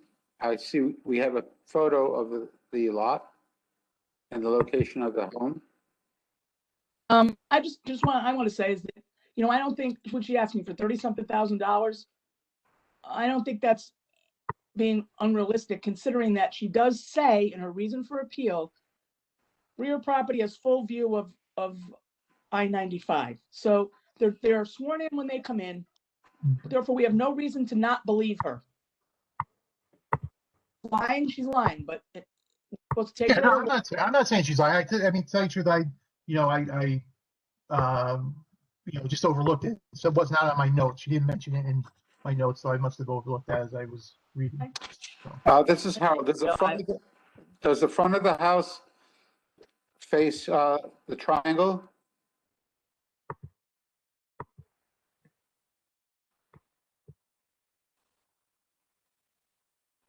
So that's Sturgis is the house, is the street right above it? And Yeah, the Umpqua goes is on the right side of the house? Is that right? Sturgis. Okay, let me bring it up. Let me give you a better image. Yeah, please.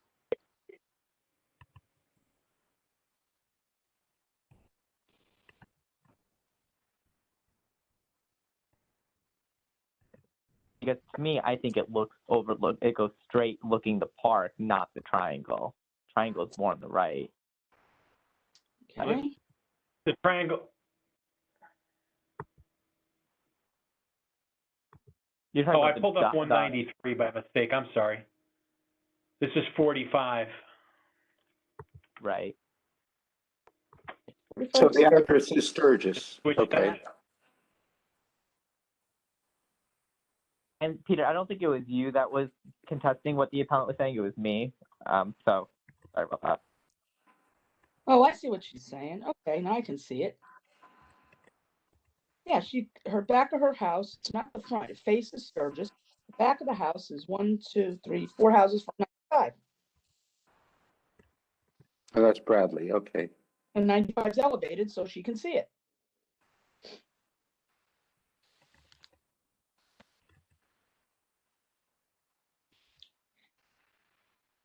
Okay. Are we ready to vote? I am. I am. Okay, all those in favor of granting this appeal, please raise your hand.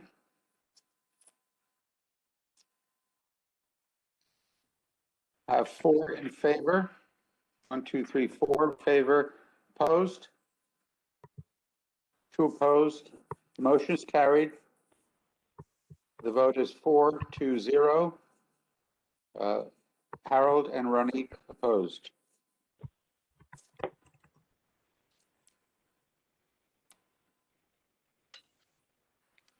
Peter, work that list. At least University, let's. Are we ready? Are we ready to go back to the Yeah, can we go back to that one? 147? 147. Do we have an answer from the assessor? Pretty much what I said before, based on what I can find quickly, that area that house is in was given a site index of 6. So there's, Or 9. Was it 6 or 9? 9, I'm sorry, 9. And you said that was done in the 208 last Church. reval, most likely? Yeah, that was, when I look back, it was added for the 2015 reval.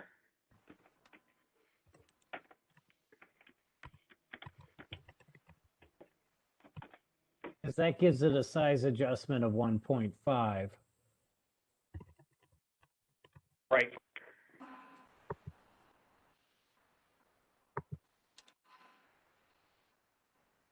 And that was Appeal 147, right? 147, yeah.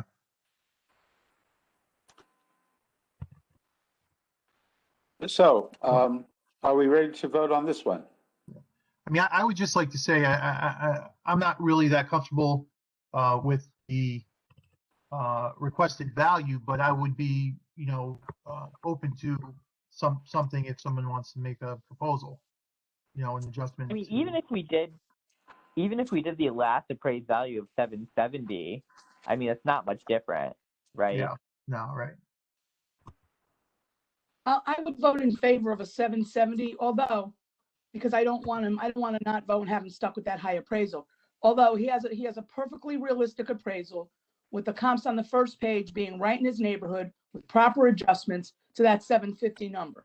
But I'm not going to quibble over the $20,000. If we're just going to go with that number, I'm fine with that.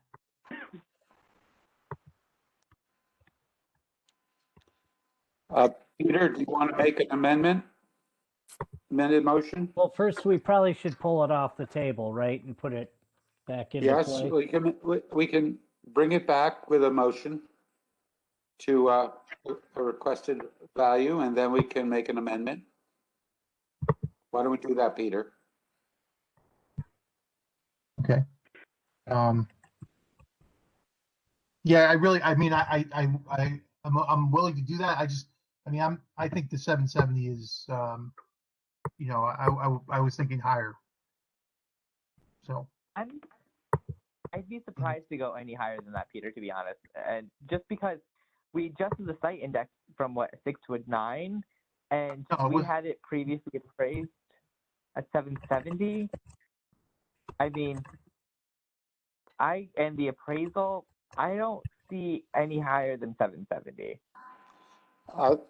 This is how the 770 number equates to what the assessed value was previously. Right. I'm okay.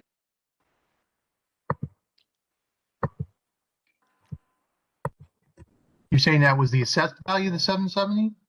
previously? Yes.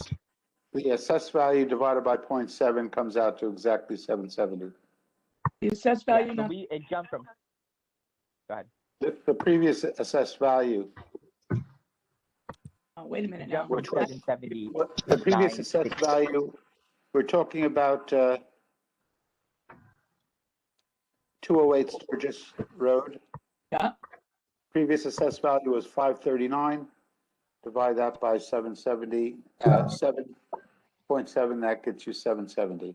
For the appraised It jumped value. from seven- Yeah, great fun. Assessed value. It jumped from No, wait. It jumps from a 770 appraised to 959 appraised. That's wild. to That's me. just too much. Way too much. That's a big jump. So what I was saying before is I would vote in favor of a 770 appraised value, not assessed value, appraised value. Appraised Yeah. value, yes. Okay. It's understood. All right, well, All those in favor Oh, of, wait, hold on. We got to bring it back onto the table. I think. So go through the normal motion of making a motion to grant the requested amount and second it. And then we'll vote on a amendment to another number, and then we'll vote on the original motion. okay, so do I need to withdraw the No. original? No, No, no, just amend. we voted to table it, now we're bringing it back. So I'd like to make a motion to amend the requested value to $770,000. All those, do I have a second? I'll second. Okay. And all those in favor of amending to 770,000, raise your hand.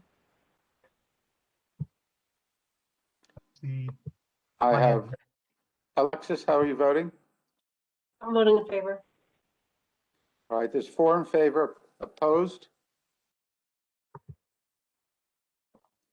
Abstentions? The motion is carried, 4 in favor, 1 opposed, 1 abstention on the amendment to adjust the Before we value vote. to 770. Now, to vote on the original motion to grant in part, I'm sorry, Ronnie? Wait, I'm sorry, Yeah. we're missing a vote. I have a count of 4 in favor of the amended value and 1 opposed and no And one- abstention, so I must have abstention. missed someone. Abstaining. Okay, thank you. This All is right. Roni. Before we vote on this amended motion, I just want to just make clear, because I'm not sure if it came across, and maybe it did, but I just want to verify. The previously assessed value was $539,000, which equates to an appraised value of $770,000, which is what we amended it to. We now have it appraised at $959,600. It jumped from 770 to 959 by changing the site index from a 6 to a 9. So I just want to make sure that's clear. No, I believe it was, Ross, it was a 9 in the last one as well, correct? In 2015 reval? Yes, that's correct. So if Site it- index so does that's not why it change jumped. this reval. So if it was a 9 before and a 9 now, why did it go up so much? Yeah, I thought it jumped. If I was to make an educated guess, is that if the neighborhood jumped with the adjustment, then it would just be magnified by the sized adjustment. That much? I mean, your size is Ross. Let me adjustment for see. 9 is a 1.5. Let me see what's going on.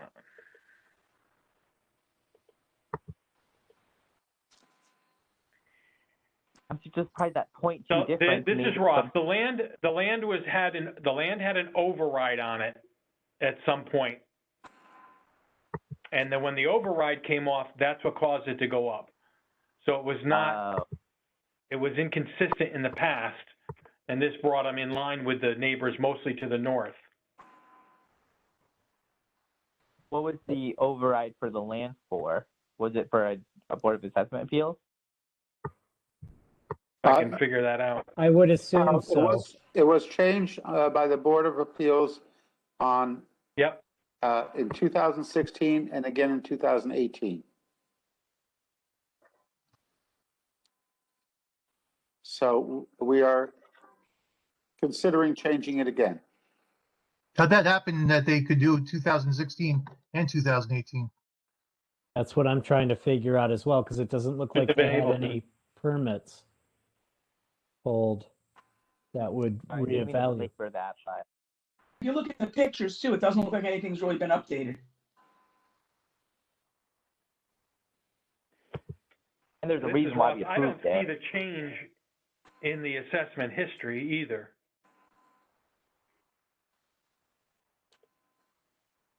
It appears to have had an assessed value of 539 from the previous reval. It had an initial value, an initial assessment, not value, assessment of about 660. They had before the values were finalized, it dropped to 539, and that's where it stayed. I don't have enough data to go back to 2015. And actually, if you look at the previous assessments, you'll see that the house went down, but the land went up by 200 in assessed value, or close to 200,000. Yeah, that's because the override came Because off. of the override, yep. All right, are we clear on that issue? Can we vote? Yeah, sorry about that. All those in favor of granting the appeal to the, in part, to the amount of $770,000, raise your hand.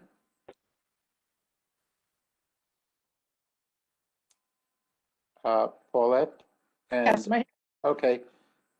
5 in favor, opposed? 1 opposed, Peter is opposed. The vote is, the appeal is granted in part to $770,000. 5 in favor, 1 opposed. Peter's opposed. Thank you.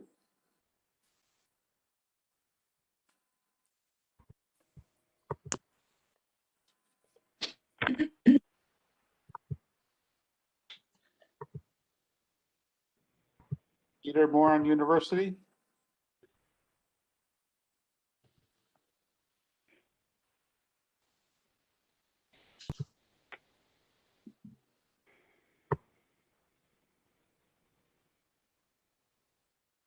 I think we got 2 more on University to wrap it up.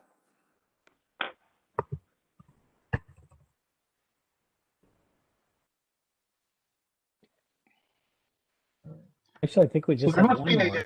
there must be an easier way for me to manage my sentences, but I can tell you the numbers if you like. I got it. So this is this was 591. I mentioned this last time, and I did submit a request to the assessor's office. I don't know. I apologize. I don't know if I got that request back. So this is appeal number 591. The property address is 271 Henderson Road. The owner is Charles McGoldrick III, and he was represented by attorney Chris Russo. The town's valued this piece of property at $717,300, and they're requesting a value of $550,000. All right, and I'll just get to the biggest question, and if we can bring up the file here, or one big issue here is the land calculation they feel is way off. So he has an image in the file. Right, it says that the town has 35,250 square feet for the land, and they're claiming that there's only 220 or 22,275 square feet. So I don't know, Ross, are you able to bring that up on the screen? He is in the file on page, let's see. So he's saying it's 35,000, but the file says, the vision card says 35,000, but he's saying 22. Correct.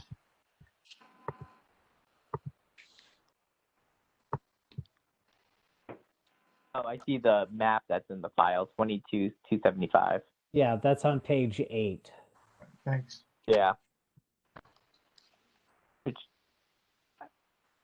kind of makes it closer to the comparable sales, like 252, but it's still a lot bigger.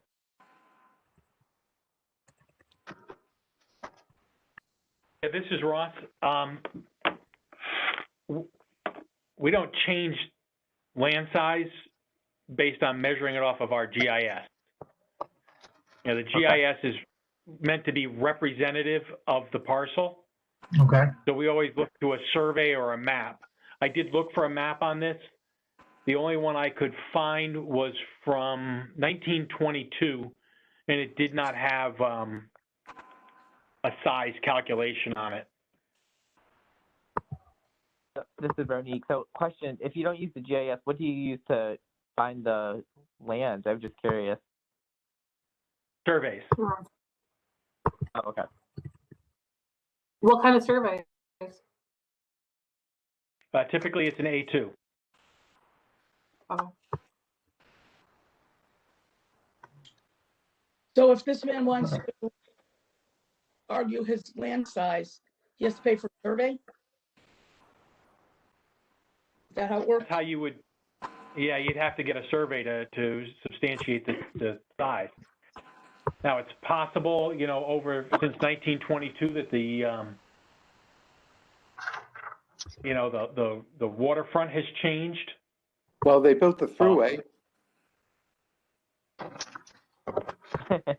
Right, but that's, you know, he's next to it, but that's not where the water is. I think the question, the likely difference would come from where the water is. This is Harold. Yes, I understand. But what I'm suggesting is whatever dredging or adjustments they might have made since they built the thruway in, what was it, the 60s, that would perhaps have changed the survey.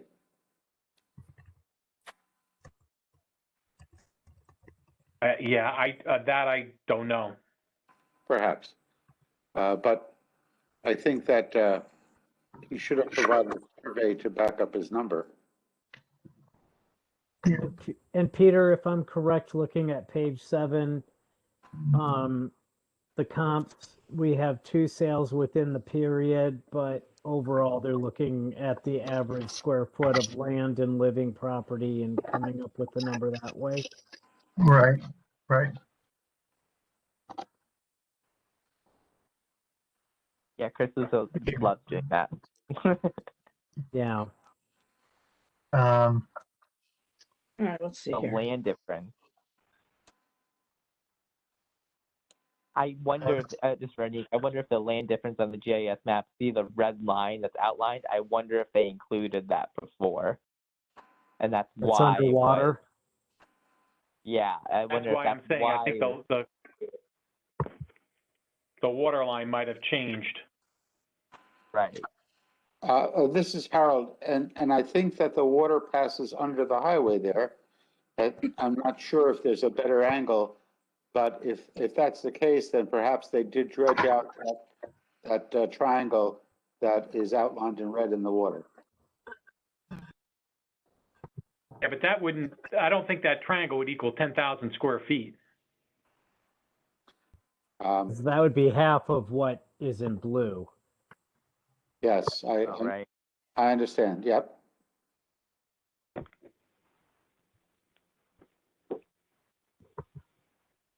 So is he just arguing the size of the land, or does it have to do with the house too? Well, he also, made an argument for that as well, right? I mean, Okay. he provided, so he did say, right, that's near the, he wants to talk about that's near the highway, all right? It's the closest to exit 20, he said. It does have some adjustment for a 10% adjustment for a highway. It's got about 41% depreciation code on it. Let's see what else. So he provided 252 Henderson. That was a unqualified sale in 2018. For $590. 91 Henderson. That was a 922 sale again. It appears to be unqualified there, right? That one has a remodeled kitchen on 820. which would have been before the sale. But let's see what else here. Not 199 Henderson. Again, it appears to be unqualified sales there. I have a question just for Ross, because obviously we wouldn't know the answer. Why are there so many unqualified sales on one street? Like why are they unqualified? We know? I'd have to look at each one to tell you. I mean, personally, I don't really care why they are, because I don't worry about it. But if it's going to make a difference in the vote for the board, then we should know why it's unqualified, because it might not matter. If it's because it's a family I sale. think you need to look at the unqualified and you need to make a judgment whether it is a good sale or not. A lot of times we have to unqualify them because we report this to the state. The state uses it for the equalized net grand list. So if something has changed since the sale or before it, during the grand list period, then we can't use it. So it may be a good sale, but if something's changed, we can't count it as qualified because our qualifying is based on what we need to do for the state equalized net grand list reporting. And I guess that's what I'm getting at. We don't know why. So, everybody says, oh, they're unqualified, we're not going to use them. Well, they might really be okay for us, but maybe not for what you have to do. That's why I asked why it was unqualified. So that's my point in asking it. And that's correct. You need to look at that and understand, is there something that makes that sales price invalid or not? It may very well be valid. Yeah, and that's what I'm getting at. It might be, but we don't know. So as long as, I don't know. I guess I don't know how to say that. I don't expect you to look every one of them up. So This is Harold. Go ahead. Looking at some of the comps, the 91 Henderson, I don't think is really a similar type of property. Also, I don't think that the 199 Henderson fits the bill. I don't think that the comps that were presented really I agree with match Harold. up to the property very well. Well, 91 Henderson is the same. It's 4-bedroom, 2.5 bath. I'm sorry, 4-bedroom, 2.5 baths. And that's what the land looks like. The land is smaller, way smaller. Okay. That's why it's hard for me to wrap around the comparables because the land differences are so big. I mean, you're talking about 35,000 compared to 15,000. That's double, more than double. Again, was the fact that it's sitting on with 95 in earshot of the beautiful screened-in porch and inside of it, was that factored in as a condition factor, the property? Yes, it is. 10%, yeah. How much? It 10%? is. 10%. There's I see two buildings in that blue area. Is that because one is the garage? I believe it's an apartment. There's a garage with an apartment, I think. Okay, thank you. I'm not. And then it's a floodplain. Do we adjust? And it's not FEMA compliant, so do we adjust for that in that factor too? I see only highway adjustment. Okay. What are we on? I don't know what the adjustment is for those conditions.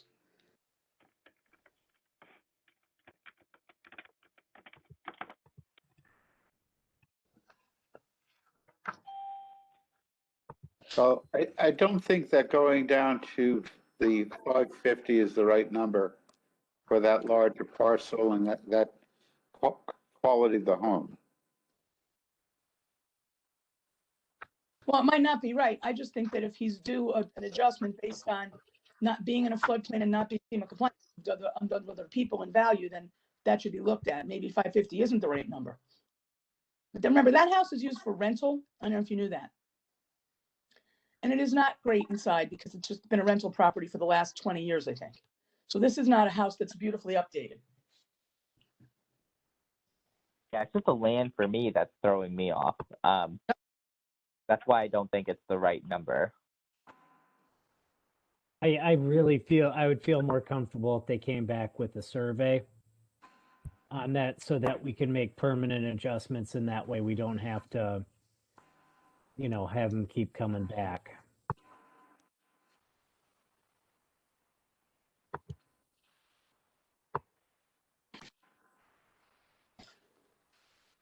and the comps and the way they calculated in the file, you know, on average square foot price and stuff like that, just I'm not I mean, a I fan normally of that. would negate that too, John. This is Veronique. I would normally negate that too, John. But the thing is, he also includes the sales prices, which are close to the date, right? And so that's why I try to ignore the square footage calculation and look at the sales prices for his evals, because he's done that on so many accounts. And that's But what I did. also, I mean, and the thing is this house, I believe, does have a water view as well as I-95, but Yes, it has a water view. It's right on the water. yeah. Right on the water.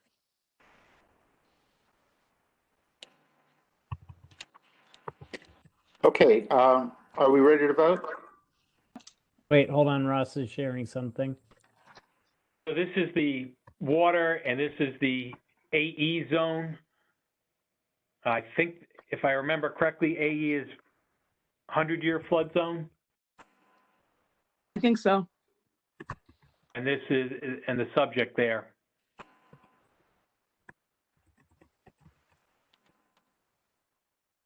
Okay. Sort of looks like a grand piano.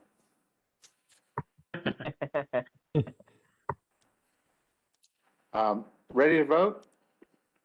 Sure. I am. All those in favor of granting this appeal to the requested value of $550,000, raise your hand. I have one in favor, opposed. Oh, I have five opposed. you actually have two in favor. I'm sorry. You have Oh, two in sorry. favor. There you are. No, I'm sorry. You popped. I'm here. Two in favor and 4 opposed. The motion is not carried. The appeal is not granted. The vote is 2-4-0. Peter, can you wrap it up with the last one on university? Did we do 52 yet? Yes, we did. The Sycamore, Elaine? I have to sign off shortly because I have to finish some work up. Harold, I'm afraid. That's I okay. can stay on. I just, No, but I believe we did do 52, Harold. number Or Can you 52, confirm? Can you number confirm? 52 is done. We did, Well, we did I- do 52. Okay, thank you very much. So I think we will call it a night. It's 9:01. Do I have a motion to adjourn? Oh, Peter, did you have any more left at university? No, he No. did not. Okay, we're good. Alexis, you make a motion to adjourn? Yes, please. Okay, do I have a second? I'll Peter? second it. Seconds it. Peter seconds. The meeting is adjourned. I want to thank you all for participating and helping us out in performing our duties. Thank you. Good night. Thank you, everybody. Good Good night. you. Bye. You want- Night, see you tomorrow. Good night, Ross. Thank,